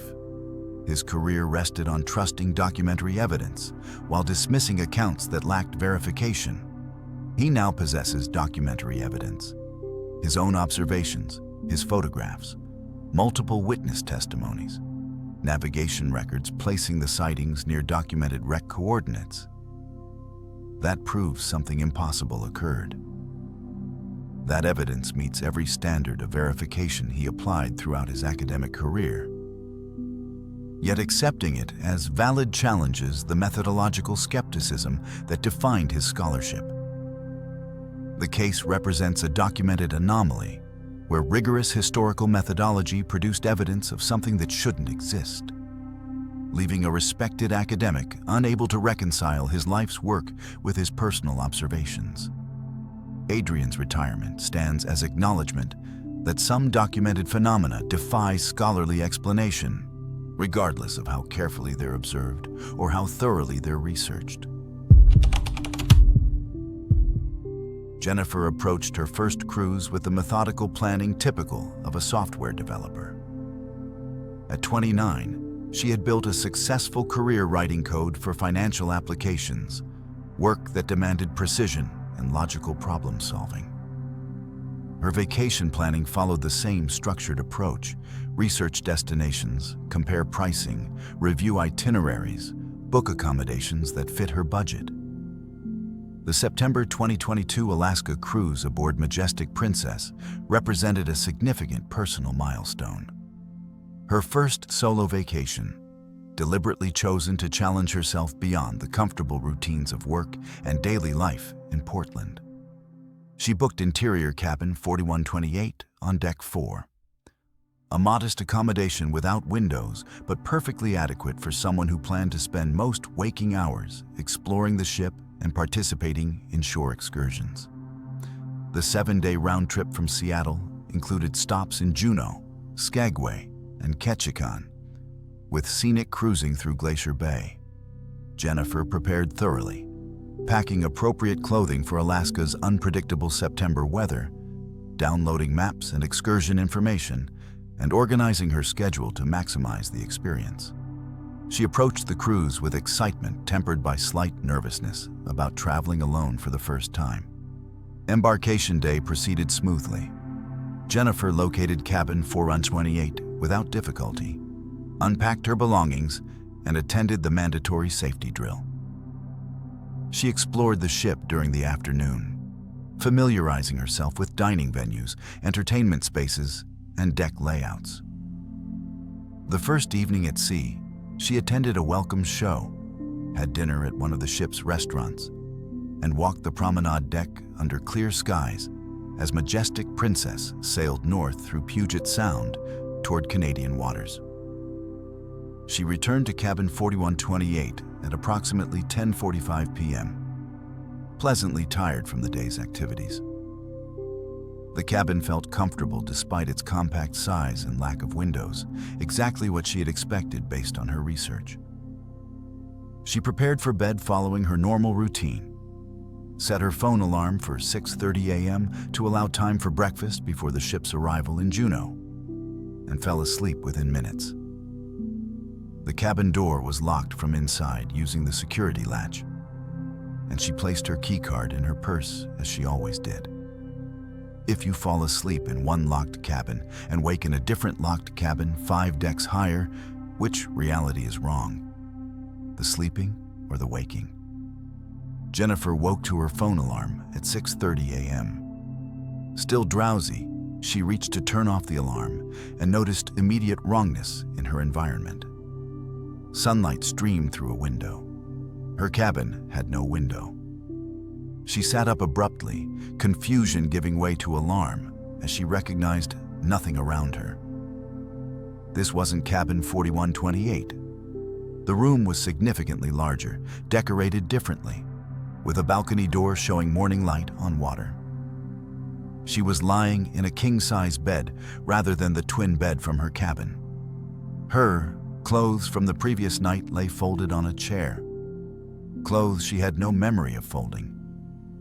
She wore the same pajamas she had put on the night before. Panic rising, Jennifer checked the cabin door. It was locked from the inside using the security latch, identical to how she had secured her own cabin before sleeping. She unlatched it and checked the cabin number on the door, 4182. She was 5 decks above her booked cabin, in what appeared to be a suite-class accommodation. Her purse sat on the desk with her keycard inside. The keycard coded for cabin 4128, not this room. She dressed quickly in the clothes that had been folded on the chair, trying to understand what had happened. Sleepwalking? She had no history of sleepwalking and couldn't imagine walking 5 decks in her sleep, somehow gaining access to a locked suite, entering and securing the door behind her. Drug-induced blackout. She had consumed 1 glass of wine with dinner 8 hours earlier, nowhere near enough to cause memory loss. Confusion? Mental episode? She felt completely lucid, with clear memories of everything up until falling asleep in cabin 4128. At 6:47 a.m., Jennifer contacted ship security from the cabin phone, explaining her situation. Security officers arrived within minutes, finding her visibly distressed but coherent. She showed them her keycard for cabin 4128 and explained she had no memory of leaving that cabin or any explanation for waking in suite 4182. The security officers checked their records. Suite 4182 was registered to an elderly couple who had disembarked at 7 a.m. for an early shore excursion in Juneau. The couple had secured their cabin when leaving. Jennifer's keycard should not have granted access to this suite. Security escorted Jennifer to cabin 4128. She found all her belongings exactly as she had left them: suitcase, toiletries, clothing, nothing disturbed. The cabin showed no signs she had returned during the night. Her bed remained made from the previous morning's cabin service. Everything contradicted her presence in that cabin between 11 p.m. and 6:30 a.m. The security director ordered immediate review of surveillance footage. Jennifer sat in a security office while officers examined recordings from multiple camera locations. The footage from Deck 4 showed Jennifer entering cabin 4128 at 11:03 p.m., wearing the pajamas she remembered putting on. The door closed behind her. No footage showed her exiting that cabin at any point during the night. Security cameras covered the corridor continuously. She should appear on camera if she had left the cabin. But no such footage existed. Footage from Deck 9, where Suite 4182 was located, showed no one approaching that cabin door between the time the elderly couple departed at 7 a.m. and security officers arriving with Jennifer at approximately 7:15 a.m. No footage showed Jennifer or anyone else entering that suite during the overnight hours. How do you exit a locked cabin without appearing on camera? Appear in a different locked cabin 5 decks higher, also without appearing on camera? The security director interviewed Jennifer extensively. She provided a detailed account of her evening, the timeline, activities, what she ate and drank, her normal bedtime routine. Medical staff examined her, finding no signs of drug administration, no injuries consistent with sleepwalking or falling. They drew blood for toxicology screening. Her vital signs were normal, her mental state alert and oriented. She displayed no symptoms suggesting psychiatric emergency or dissociative episodes. At the security director's request, a ship psychiatrist evaluated Jennifer. She answered questions about her mental health history, stress levels, and any history of dissociative disorders or unusual experiences. The psychiatrist found no evidence suggesting psychological conditions that could explain memory loss or dissociative episodes. Jennifer presented as a rational, coherent individual struggling to understand an experience that defied logical explanation. The elderly couple who had booked Suite 4182 were contacted during their shore excursion. They confirmed they had secured their cabin when departing at 7 a.m. and had not given anyone permission to enter. Ship records showed their keycard had been used to exit the suite at 6:58 a.m., and no other keycard access had been recorded for that cabin. FBI agents boarded Majestic Princess when it docked in Ketchikan the following day. The case had been reported to federal authorities because it potentially involved security breaches that could affect passenger safety. The agents interviewed Jennifer, the security director, medical staff, and the elderly couple. They reviewed all surveillance footage, examining recordings frame by frame for any anomalies or gaps. They found none. The footage appeared continuous and unedited, showing the physical impossibility Jennifer had described. The agents examined both cabins, 4128 and 4182, looking for any physical evidence that might explain what occurred. They found nothing unusual in either location. They questioned whether Jennifer could have found a route between decks that avoided security cameras, but ship layout made that impossible. Cameras covered all stairwells, elevators, and corridor sections. No route existed that would allow movement between decks 4 and 9 without passing at least one camera. Toxicology results returned negative for drugs, alcohol levels consistent with her reported single glass of wine hours earlier, no substances that could cause memory loss or altered mental states. Medical examination found her completely healthy. Psychiatric evaluation found no disorders or conditions that could explain the experience. The investigation concluded after 2 weeks with no rational explanation. The final report documented the facts. Jennifer entered cabin 4128 at 11:03 p.m. based on security footage. She woke in Suite 4182 at 6:30 a.m. with no memory of the intervening time. No footage showed her leaving 4128 or entering 4182. Both cabins had been locked from inside when she occupied them. No evidence suggested drug administration, mental health crisis, or deception. The case file noted unexplained passenger displacement event and closed the investigation with no conclusions. The cruise line offered Jennifer a full refund and complimentary future voyage. She declined both. During her statement to investigators, she explained that she couldn't imagine taking another cruise after an experience where 6 hours of her life vanished, and she somehow moved between locked cabins 5 decks apart without appearing on any security camera. The documented evidence proved the physical impossibility of what occurred, but that evidence didn't explain how or why it happened. Jennifer returned to Portland disturbed by the unresolved mystery.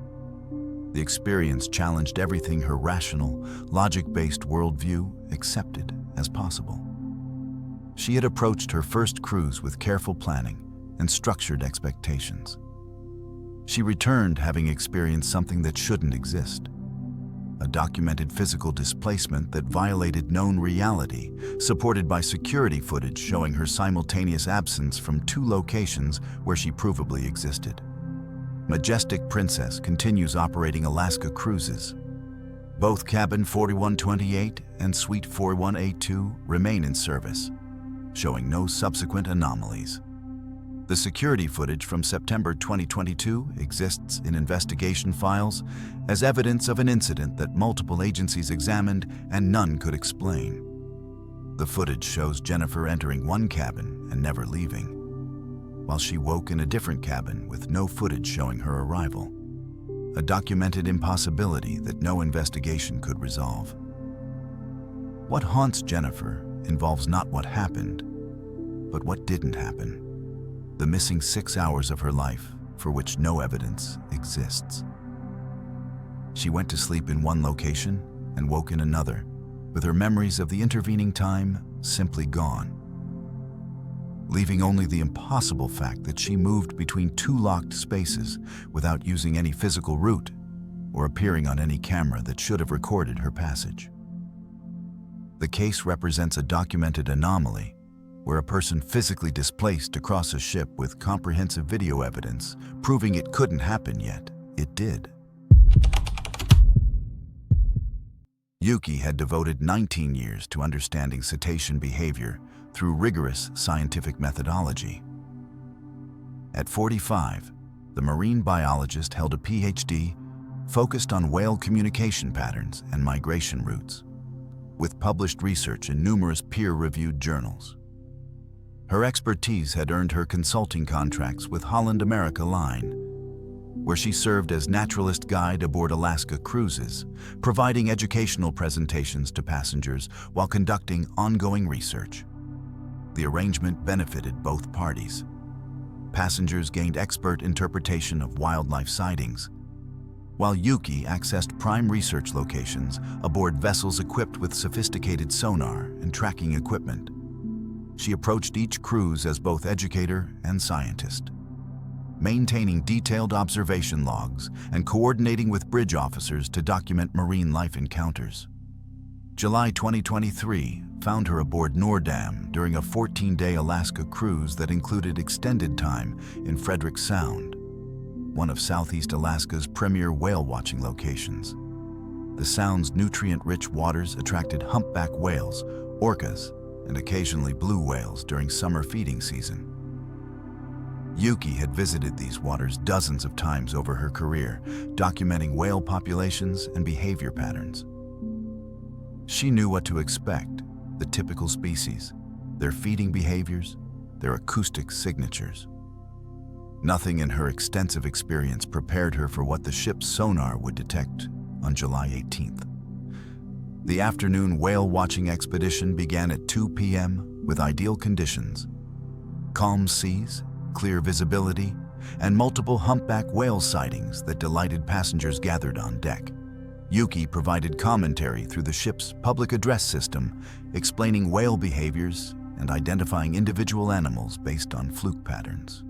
She coordinated with the bridge, where officers monitored sonar to track whale positions and ensure the ship maintained proper distance from marine mammals as required by federal regulations.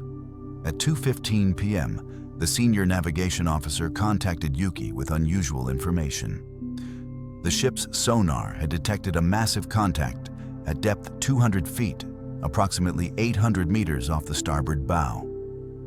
The contact measured 480 feet long and 60 feet wide, based on sonar return signatures. The officer asked Yuki to verify whether this could represent a whale or group of whales. She immediately went to the bridge to examine the sonar display personally. The largest animal ever documented measures 110 feet long, so what was this 480-foot object moving through Alaskan waters? Yuki studied the sonar readings with growing confusion. The contact appeared as a single solid object, not multiple animals swimming in formation. Its dimensions far exceeded any known marine life. Blue whales, the largest animals on Earth, reach maximum lengths around 100 feet. This contact measured more than 4 times that length. She verified the sonar calibration with the navigation officer. All systems functioned normally, with no indication of equipment malfunction or misreading. The object maintained a parallel course with Noordam, traveling at consistent speed approximately 800 meters distant. Yuki monitored its movement while running calculations. The contact speed matched the ship's 18 knots, unusually fast for any known large marine animal. Blue whales can reach 25 knots in short bursts, but typically cruise at 12 knots or slower. This object maintained 18 knots consistently while paralleling the ship's course. She requested the bridge activate underwater acoustic monitoring systems. The ship carried passive listening equipment designed to detect whale vocalizations for research purposes. If this contact represented some unknown whale species, it should produce sounds, breathing, communication calls, echolocation clicks, something. The acoustic monitors recorded ambient ocean sounds, wave noise, and the ship's own propulsion, but nothing suggesting biological activity from the contact's location. Yuki photographed the sonar display, capturing clear images showing the contact's size, depth, speed, and bearing. She documented exact times and positions. Other officers on the bridge witnessed the readings and confirmed the measurements. The contact maintained its parallel course for 37 minutes, never varying depth, speed, or distance from Noordam. Its consistent behavior suggested intentional tracking rather than coincidental parallel movement. No marine animal maintains precise parallel course with a ship for 37 minutes at depth. But no submarine operates silently at 18 knots in Frederick Sound. At 2:52 p.m., the contact's behavior changed dramatically. It descended rapidly, dropping from 200 feet to 600 feet depth in less than 2 minutes.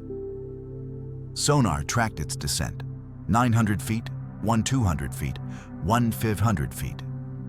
At 1,800 feet depth, the contact disappeared from sonar range, either descending beyond detection capability or somehow ceasing to reflect sonar signals.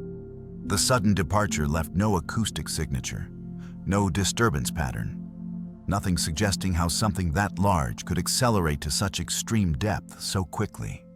Yuki spent the remainder of the afternoon analyzing her data and consulting via satellite with colleagues at research institutions. She transmitted sonar images and acoustic recordings to marine biologists at NOAA and several universities. Their responses reflected confusion, matching her own. No known marine life matched the contact's dimensions or behavior. The largest recorded whale measured 110 feet. This contact measured 480 feet with behavior patterns: consistent speed, parallel tracking, rapid deep diving, that didn't match any documented cetacean species. When Noordam docked in Sitka the following day, NOAA marine biologists came aboard to review the data personally. They examined the sonar recordings, verified equipment, calibration, and interviewed bridge officers who had witnessed the contact. They confirmed the sonar readings appeared accurate and unambiguous. They also confirmed no known marine life could account for what the equipment had detected and Yuki had documented. The possibility of submarine activity was raised and investigated. Naval authorities reviewed the data and confirmed no submarine operations, US, Canadian, or any other nation, had occurred in Frederick Sound during the relevant time period. Additionally, submarines generate distinctive acoustic signatures from propulsion systems. The underwater recordings from Noordam showed no propulsion sounds, no mechanical noise, nothing suggesting artificial craft. Whatever the sonar had detected moved through water at 18 knots while producing no detectable sound. Yuki submitted detailed reports to multiple research institutions and prepared a manuscript for peer-reviewed publication. The data underwent extensive verification. Sonar recordings analyzed by multiple experts, equipment calibration records reviewed, witness statements collected from bridge officers. Every examination confirmed the findings. Noordam's sonar had detected a 480-foot object at 200-foot depth, maintaining parallel course for 37 minutes before rapidly descending to 1,800 feet and disappearing. The peer review process for her manuscript took 9 months. Reviewers struggled with the implications of the data. The measurements and documentation met scientific standards, but the findings challenged fundamental understanding of marine biology. No known organism could match the contact's characteristics. Reviewers requested additional analysis, alternative explanations, any possibility that equipment malfunction or misinterpretation could account for the readings. Yuki provided comprehensive responses demonstrating that all equipment functioned properly, and multiple qualified observers had verified the measurements. The paper was eventually published with an acknowledgement that the data presented an unexplained anomaly. The classification, unidentified biological contact, was applied, suggesting the object might represent unknown marine life, while acknowledging the profound challenge such a classification presented. A 480-foot marine animal would revolutionize understanding of ocean ecosystems and biological limits. Yet the evidence documented its existence through multiple independent verification methods. Passengers who had been aboard Noordam during the encounter had photographed the sonar displays when Yuki announced the unusual contact. These photographs circulated on social media and cruise review sites, generating speculation and theories. Some suggested undiscovered whale species. Others proposed giant squid despite the contact's dimensions far exceeding largest known cephalopods. More exotic theories involved military experiments or unexplained phenomena. Yuki declined to speculate publicly, maintaining scientific discipline by limiting her statements to documented observations without unfounded interpretation. The incident affected her research perspective profoundly. She continued her work as marine biologist and naturalist guide on subsequent cruises, but acknowledged in presentations and publications that the encounter challenged fundamental assumptions about marine biology. If something 480 feet long could exist in waters she had studied for nearly 2 decades without prior detection, what else might exist undetected? The oceans remained largely unexplored, with vast depths unmapped and unknown ecosystems likely existing beyond current observation capacity. Other researchers who reviewed her data privately expressed similar uncertainty. The measurements were solid, the verification thorough, the evidence compelling. Yet, accepting the data as accurate required acknowledging something existed that shouldn't exist according to established biological principles. Marine organisms have size limits determined by metabolism, food requirements, and environmental constraints. Nothing could grow to 480 feet while maintaining the mobility and behavior patterns the sonar detected. The sonar recordings remain in research databases, classified as unidentified biological contact by NOAA and academic institutions. The data is publicly available to researchers investigating unexplained marine phenomena. The recordings represent the most thoroughly documented detection of an unknown large object in modern marine biology.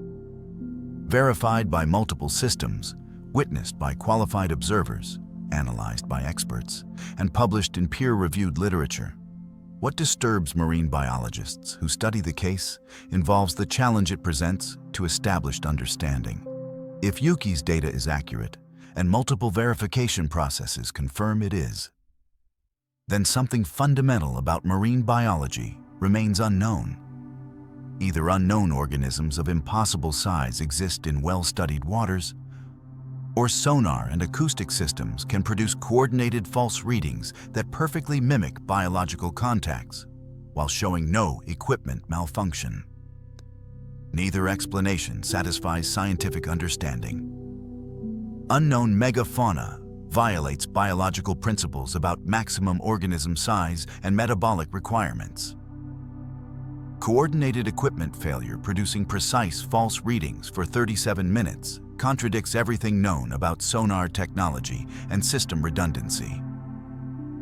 The case represents documented evidence that challenges fundamental scientific understanding, leaving researchers with verified data that shouldn't exist according to established principles of marine biology and oceanographic technology.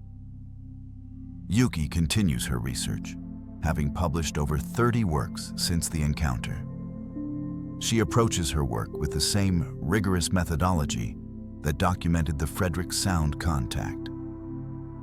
But she acknowledges, in academic forums and presentations, that the encounter demonstrated the profound limitations of current marine biology knowledge.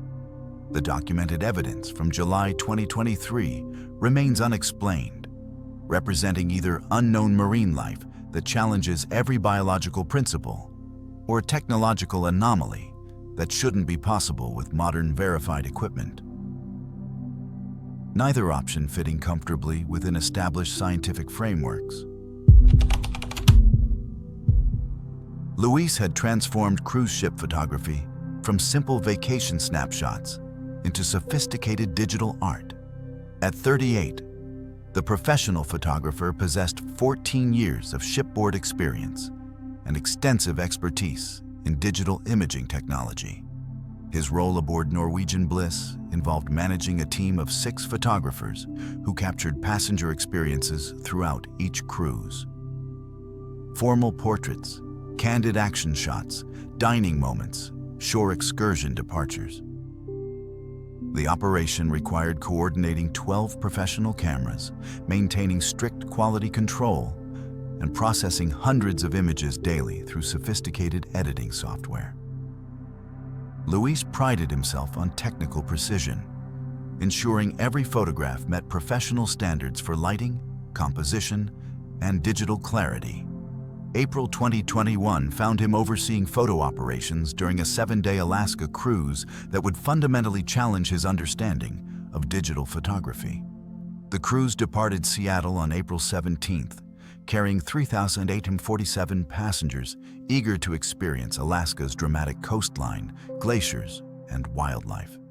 Norwegian Bliss represented one of the newest vessels in the fleet, launched in 2018 with modern amenities, including advanced digital infrastructure throughout the ship. Luis's photo operation utilized the latest camera equipment, 12 Canon EOS R5 mirrorless cameras with 45 megapixel sensors, professional lighting systems, and computer workstations running current versions of Adobe Lightroom and Photoshop. Every aspect of the operation followed standardized protocols refined through years of experience. The first 2 days proceeded normally. Luis's team photographed embarkation, captured formal dining portraits, and documented passengers enjoying the ship's amenities. Images were processed each evening and posted to digital viewing stations where passengers could preview and purchase photographs. The standard workflow had been executed thousands of times across Luis's career without significant problems. Digital photography offered consistency and quality control that film could never match. or so Luis had always believed. On April 19th, the third day of the cruise, passengers began reporting anomalies in their purchased photographs. The first complaint came from a family who had purchased formal portraits taken the previous evening in the ship's atrium. They pointed out additional figures visible in the background, translucent forms that appeared behind their group. The family insisted no one had been standing in those locations during the photo shoot. Luis reviewed the image and confirmed the anomaly. Faint but distinctly visible humanoid forms appeared in the photograph's background, dressed in what appeared to be formal attire from decades past. When professional camera sensors capture subjects that weren't present during exposure, which fails, the technology or reality? Luis initially assumed technical malfunction, sensor artifacts perhaps, or reflection issues with the atrium's glass surfaces. He examined the camera's RAW file, the unprocessed image data captured directly by the sensor before any editing. The translucent figures appeared in the RAW file, proving they had been recorded by the camera sensor during the original exposure, not added during processing. He checked the camera's metadata, the technical information embedded in every digital file documenting capture date, time, camera settings, and processing history.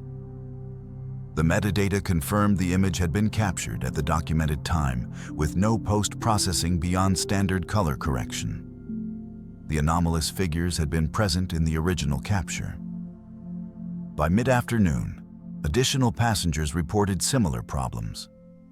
A couple purchasing photos from their shore excursion departure showed Luis images containing background figures in period clothing.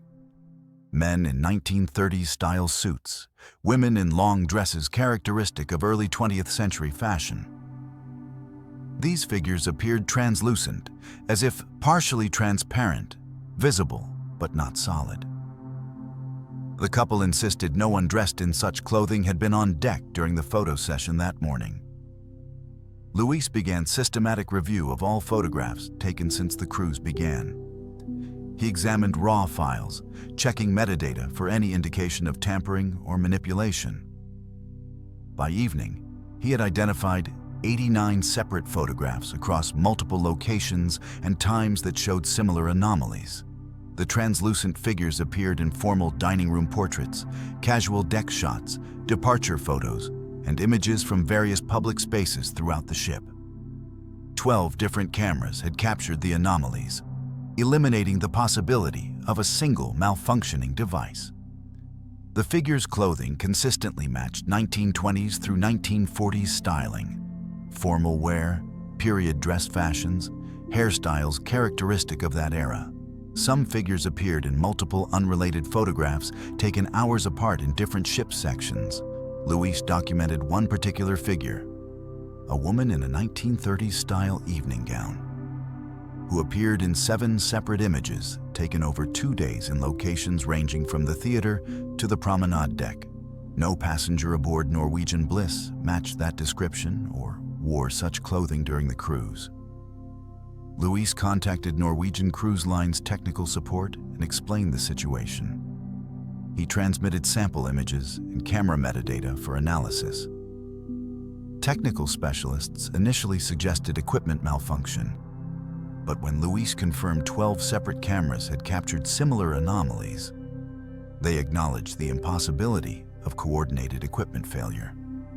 Luis initiated a comprehensive investigation, pulling all cameras from service temporarily and conducting complete diagnostic testing. Every camera passed all diagnostic protocols. Sensors functioned correctly. Firmware was current. No technical defects existed that could account for the anomalous captures. By week's end, passenger complaints had increased. Dozens of families purchasing vacation photos found unexplained figures in their images. Social media posts began appearing as passengers shared the anomalous photos online, generating speculation and concern. Luis spent hours explaining the situation to confused and sometimes frightened passengers while having no rational explanation to offer. He could confirm the figures appeared in original RAW files captured by functioning cameras, but he couldn't explain how or why. When Norwegian Bliss docked in Seattle at cruise conclusion, Luis delivered all affected images and complete camera diagnostic reports to Norwegian Cruise Line headquarters. The company engaged an independent forensic digital imaging specialist based in Seattle to conduct comprehensive analysis. The specialist examined raw files, scrutinized metadata, tested for any form of digital manipulation, and evaluated camera equipment. His report, delivered 2 weeks later, confirmed Luis's findings. The anomalous figures appeared in original unprocessed image captures. Metadata showed no evidence of manipulation, and all cameras functioned correctly according to diagnostic testing. The forensic analysis found no rational photographic explanation for the documented anomalies.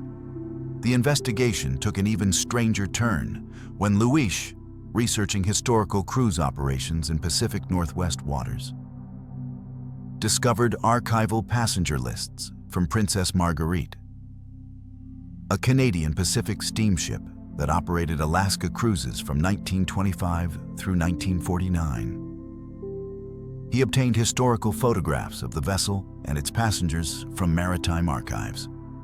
Using facial recognition software typically employed for organizing large photo collections, he ran the anomalous figures from Norwegian Bliss images through comparison analysis with Princess Marguerite historical photos. One figure, the woman in the 1930s evening gown, who appeared in 7 Norwegian Bliss photographs, matched a passenger listed on Princess Marguerite's 1936 sailing records. The historical photograph showed identical facial features, hairstyle, and clothing to the translucent figure captured in the Norwegian Bliss images. The match probability exceeded 92% according to the facial recognition software. Princess Marguerite had been scrapped in 1949, 72 years before Norwegian Bliss captured images of someone who appeared to be a passenger from that long-gone vessel. Digital sensors record light. So why did they record images of people who existed decades before digital photography was invented? Luis documented everything for Norwegian Cruise Line's investigation: the 89 affected images, camera diagnostic reports, forensic analysis results, historical research, and facial recognition data. The company's response was cautious. They refunded all affected passengers for their purchased photographs. They quietly replaced all 12 cameras and associated equipment aboard Norwegian Bliss. Though diagnostic testing had shown no equipment defects, they implemented additional quality control protocols for photo operations fleet-wide. But they offered no public explanation for what had occurred. Luis found himself unable to continue cruise ship photography after the incident. His career had been built on technical mastery of digital imaging, understanding sensor technology, light physics, and processing workflows. The April 2021 cruise demonstrated that cameras could capture subjects that provably weren't present during exposure, recording images that violated every principle of photography he understood. If camera sensors could document impossible subjects, his technical expertise held no value. 3 months after the incident, he transferred to a land-based portrait studio in Phoenix, abandoning maritime photography entirely. Colleagues who knew his dedication to shipboard work expressed surprise, but Luis explained privately that he couldn't trust the technology on which his profession depended. He had spent 14 years mastering digital photography, believing cameras recorded objective reality constrained by physics and optics. The Norwegian Bliss images proved cameras could capture something beyond physical reality. Translucent figures wearing 1930s clothing, including one individual whose facial features matched a passenger from a ship scrapped before Luis was born. Norwegian Bliss continues operating Alaska cruises with no subsequent reports of photographic anomalies.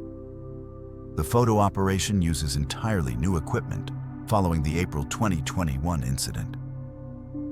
The company maintains the affected images in confidential investigation files, but has never publicly acknowledged or explained the documented anomalies. Passengers who experienced the incident occasionally share their photographs online, generating speculation but no definitive answers. What disturbs digital imaging specialists who review the case involves the fundamental challenge it presents to photographic technology. Digital cameras record light-striking sensor arrays, physical photons converted to electronic signals and stored as data. The process follows established physics with predictable results. Yet, 89 photographs from 12 different cameras captured images of subjects that weren't physically present, with raw file metadata proving the captures occurred as documented during moments when only contemporary passengers occupied those locations. The facial recognition match to the 1936 Princess Marguerite passenger adds another layer of impossibility. That match suggests the cameras somehow recorded not random artifacts, but specific individuals from 72 years earlier, dressed in period-appropriate clothing and appearing in locations throughout a modern cruise ship. No technological explanation accounts for cameras recording images of people who existed before the technology capturing them was invented. Luis's career change represents acknowledgement that the April 2021 incident violated fundamental principles of digital photography. He had trusted sensor technology to record objective physical reality. The Norwegian Bliss images demonstrated sensors could record something else. Subjects that existed outside the documented exposure moments, captured by functioning equipment operated by trained professionals following standard protocols. The documented evidence exists in investigation files, supported by forensic analysis confirming the impossibility. Professional cameras recording subjects who weren't present, with metadata proving it happened exactly as documented. Sarah had navigated Pacific Northwest waters for 22 years without incident. At 49, the first officer held an unlimited master's license authorizing her to command vessels of any size in any ocean, a credential earned through decades of experience and rigorous examination. Her career with Princess Cruises had included assignments on multiple vessels, progressively increasing responsibility and flawless performance reviews. Colleagues respected her navigational expertise and calm decision-making under pressure. She commanded night watch shifts with confidence built on thousands of hours studying charts, monitoring radar, and guiding massive ships through narrow passages, busy shipping lanes, and challenging weather. August 2016 found her on Crown Princess's Bridge during the 2 a.m. to 6 a.m. watch, transiting Clarence Strait toward Wrangell, a routine passage she had executed hundreds of times previously. The 14-day Alaska cruise had departed Vancouver 8 days earlier, carrying 3,082 passengers through the Inside Passage's spectacular scenery. Crown Princess had visited Ketchikan, Juneau, and Skagway, with passengers enjoying shore excursions and wildlife viewing in perfect late summer weather. The ship's performance had been flawless throughout, with all systems functioning normally and navigation proceeding according to planned routes. Sarah's overnight watch assignments gave her responsibility for guiding the vessel through nighttime transits when most passengers slept, and reduced bridge staffing required heightened attention from duty officers. August 23rd's overnight transit through Clarence Strait represented straightforward navigation. The strait stretched 40 miles long and averaged 5 miles wide, a major waterway connecting Sumner Strait to the north with Dixon Entrance to the south. Crown Princess followed the established shipping channel that cruise vessels had used for decades, maintaining safe distance from shorelines and documented hazards. Navigation charts showed deep water throughout the channel, with depths exceeding 400 feet in most locations. Sarah had studied the charts during her pre-watch briefing, reviewing the plotted course and identifying potential hazards. She found nothing unusual. The passage should proceed routinely. Her watch began at 2 a.m. She reviewed the ship's status with the officer she relieved, confirmed course and speed, checked weather conditions, and assumed command of the bridge. 2 additional crew members staffed the watch, a helmsman controlling the ship's steering and a lookout monitoring for other vessels or hazards. All bridge systems functioned normally. Radar showed clear waters ahead with no contacts. The night was calm, with light winds and excellent visibility under a half-moon that illuminated the dark water and distant shorelines. At 2:33 a.m., Crown Princess experienced violent shuddering impact. The shock traveled through the entire vessel, strong enough to wake passengers and send unsecured items crashing in cabins. Sarah's first sensation was disbelief. Nothing on radar, nothing visible, nothing on the charts suggested any obstruction. Her training took over immediately. She reduced speed to minimize potential damage, activated general alarm to alert damage control teams, and ordered immediate hull inspection. When a cruise ship strikes an object in deep open water where charts show nothing exists, which is wrong? The impact or the charts? The damage control officer reported within minutes. Hull inspection revealed significant scraping damage along a 60-foot section of the port side hull below the waterline.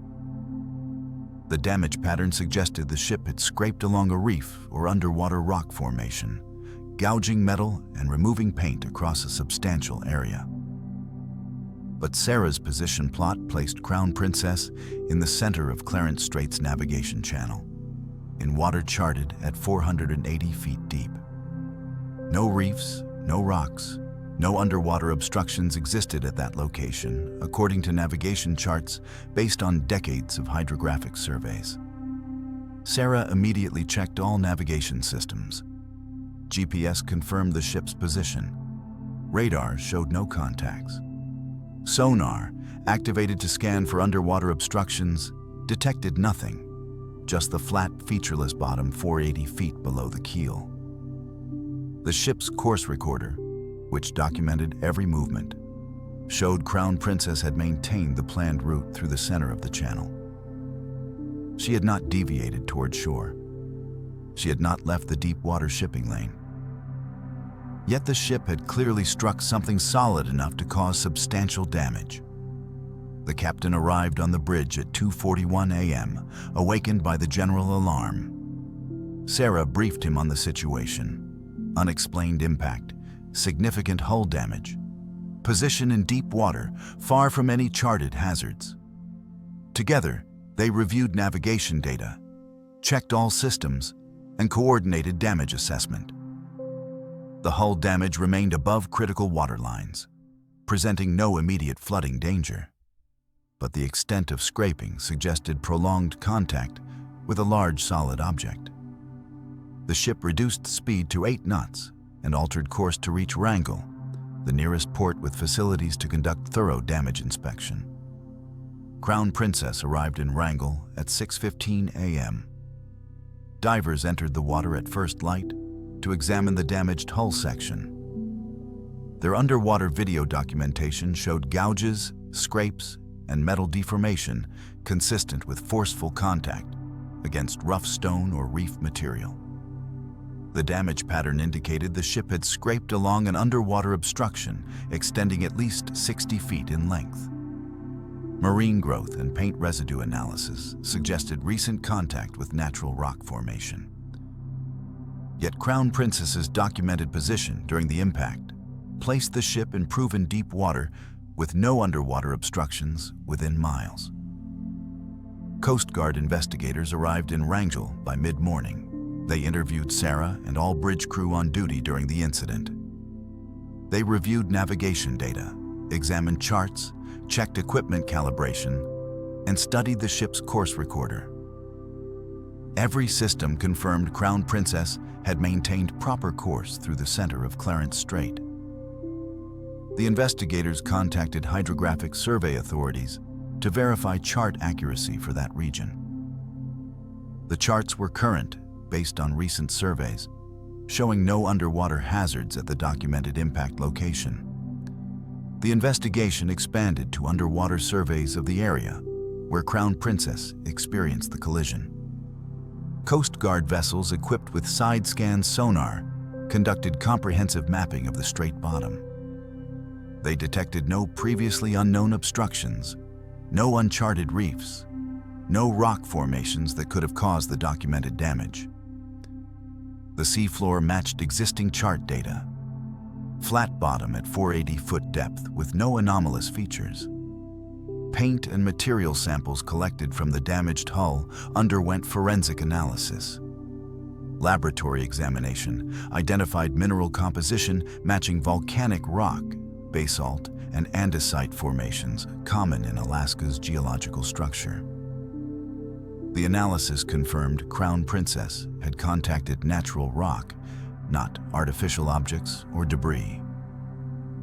However, the specific mineral composition didn't match geological formations present in Clarence Strait's documented underwater topography. The rock type identified in the paint samples existed elsewhere in southeast Alaska, but not at the collision location, according to geological surveys. A ship sustains damage from striking volcanic rock in water, where geological surveys confirm no volcanic rock exists.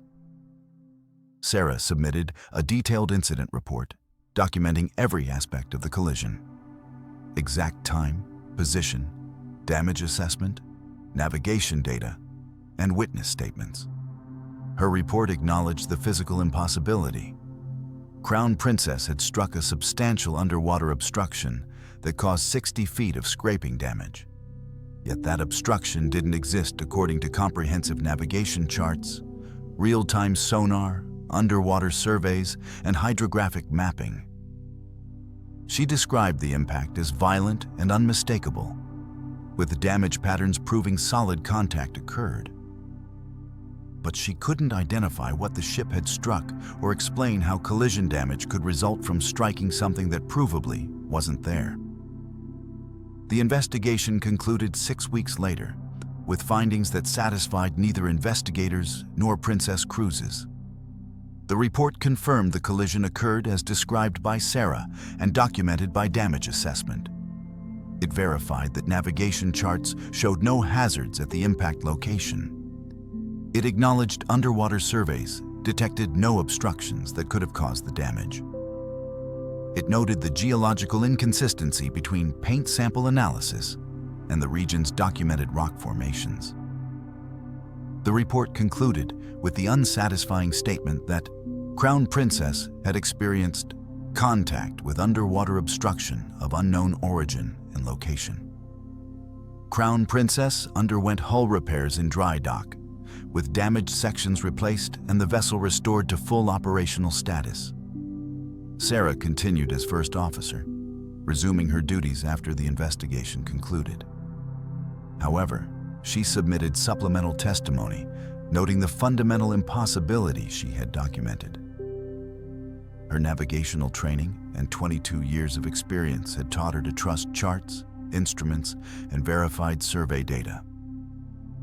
The August 23rd collision demonstrated that a ship could strike objects that charts, sonar, and underwater surveys confirmed didn't exist, while leaving physical evidence, 60 feet of hull damage and paint samples containing rock minerals not present at that location, proving the impact occurred.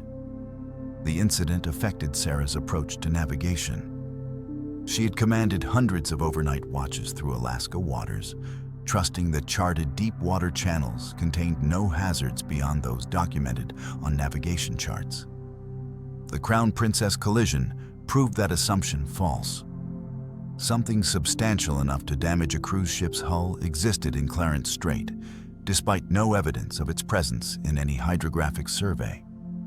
If uncharted obstructions could exist in well-mapped waters, her navigational expertise provided no protection against striking them. Maritime authorities classified the incident as collision with unknown obstruction and issued notices updating the region's navigation advisories. The notice acknowledged Crown Princess had experienced unexplained hull damage in Clarence Strait, but couldn't identify specific hazards or recommend course alterations because underwater surveys found no obstructions requiring avoidance. The advisory essentially warned mariners that something undetectable might exist in those waters, without providing any useful guidance for avoiding it. Crown Princess continues operating Alaska cruises, transiting Clarence Strait regularly during summer seasons. No subsequent vessels have reported similar collisions at that location. Underwater mapping of the region has been repeated multiple times since 2016, always showing the same result: deep, flat bottom with no obstructions.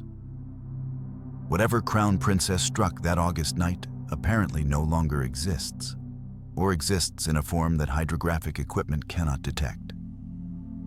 What disturbs maritime professionals who review the case involves the challenge it presents to navigation safety.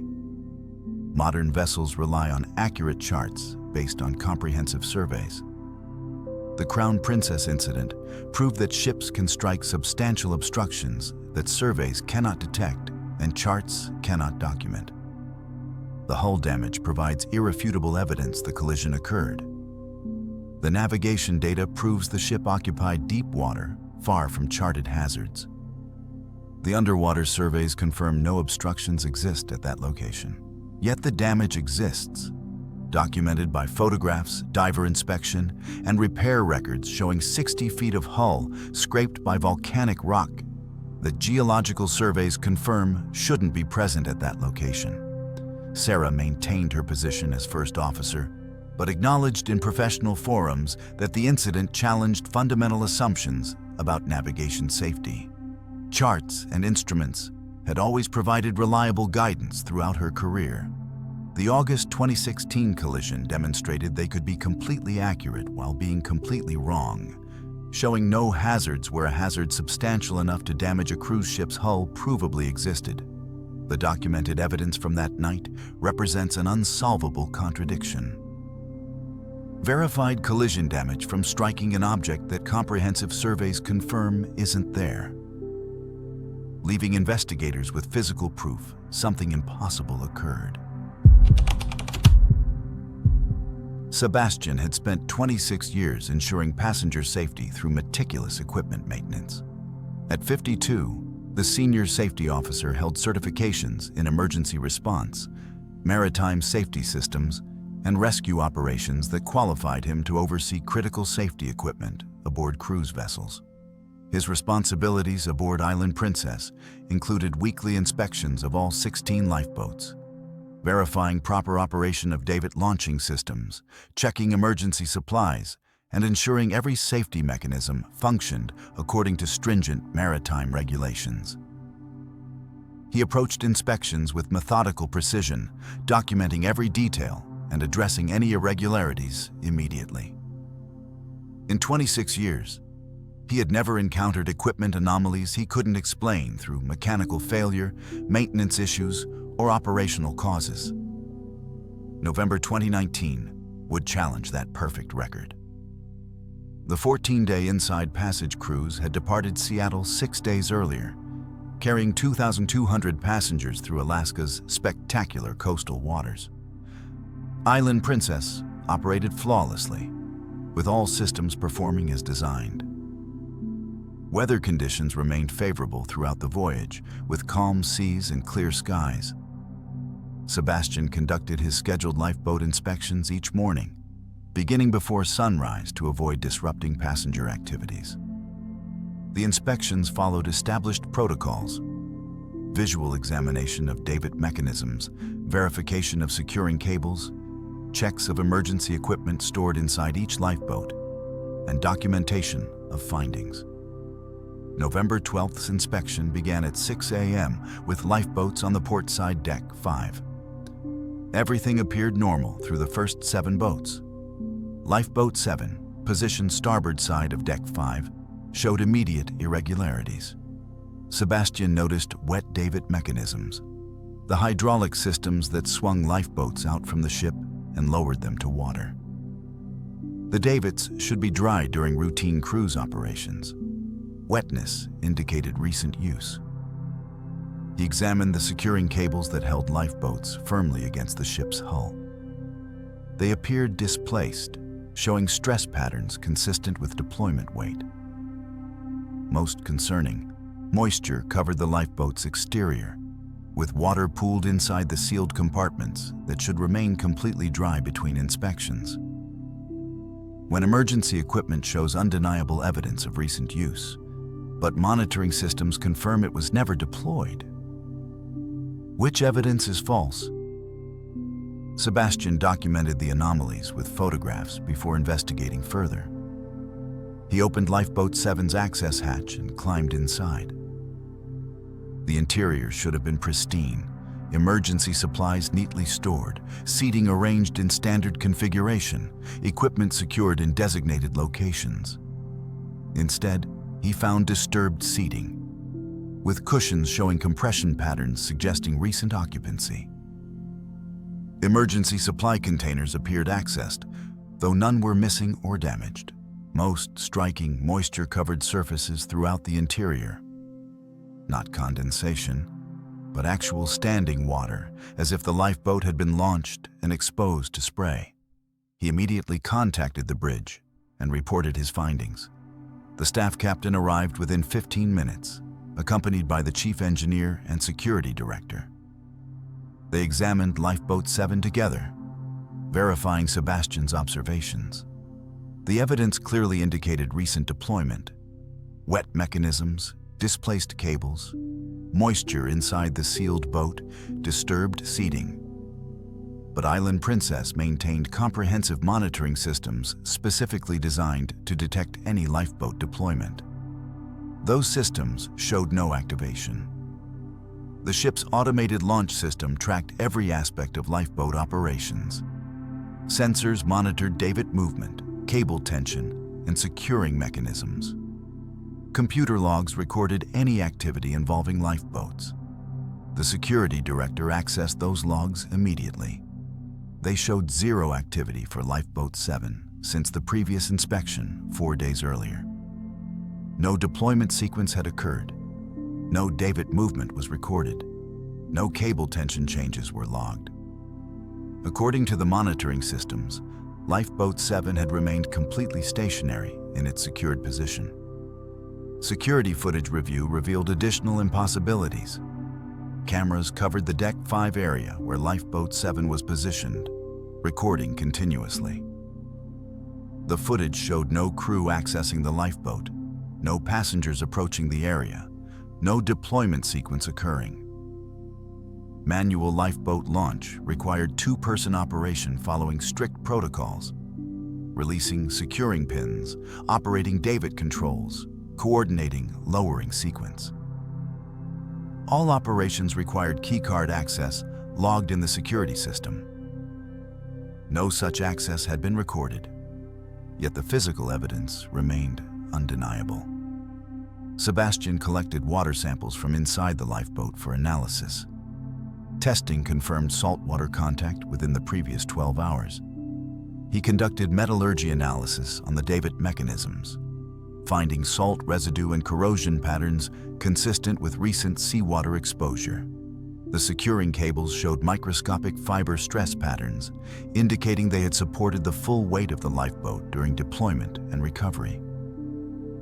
Every physical test confirmed the lifeboat had been launched and recovered recently. The Coast Guard boarded Island Princess when it docked in Juneau later that day. Inspectors examined Lifeboat 7, reviewed monitoring system logs, analyzed security footage, and interviewed Sebastian and other crew members. They verified every finding: physical evidence proving deployment, monitoring systems showing no deployment, security footage documenting no human access. Their preliminary report acknowledged the contradiction without explanation. The investigation expanded to examine every possible scenario. Could passengers have accessed the lifeboat without detection? Security footage covered all approaches. No one had entered that area during the relevant time frame. Could crew members have launched the lifeboat without logging keycard access? Manual override systems existed for emergencies, but they triggered alarms and generated automatic logs. No such records existed. Could equipment malfunction have caused false deployment indicators? Engineers tested every sensor and monitoring system. All functioned correctly with no evidence of malfunction or false readings. A lifeboat rated for 150 passengers shows evidence of occupancy. Yet no monitoring system detected any human presence in that area. Sebastian examined the lifeboat's interior capacity placard, certified for 150 persons. The seating showed disturbance patterns suggesting multiple occupants, not just one or two individuals. If the lifeboat had been deployed with passengers, where did they come from? How did they access the lifeboat without appearing on security cameras? Why would anyone launch a lifeboat during calm seas with no emergency? And most critically, how did the lifeboat return to its secured position without any monitored David operation? Crew interviews revealed no knowledge of any lifeboat deployment. All safety officers, engineers, and deck crew confirmed they had not accessed or deployed Lifeboat 7. Passenger interviews, conducted discreetly, found no one reporting any unusual lifeboat activity or observations. The lifeboat's emergency beacon, which activated automatically upon water contact, showed no recent transmission. Yet the physical evidence proved water contact had occurred.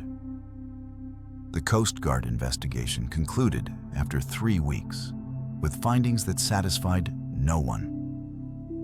The official report documented that Island Princess Lifeboat 7 showed physical evidence consistent with recent deployment and recovery, including saltwater exposure, David mechanism operation, and cable stress patterns.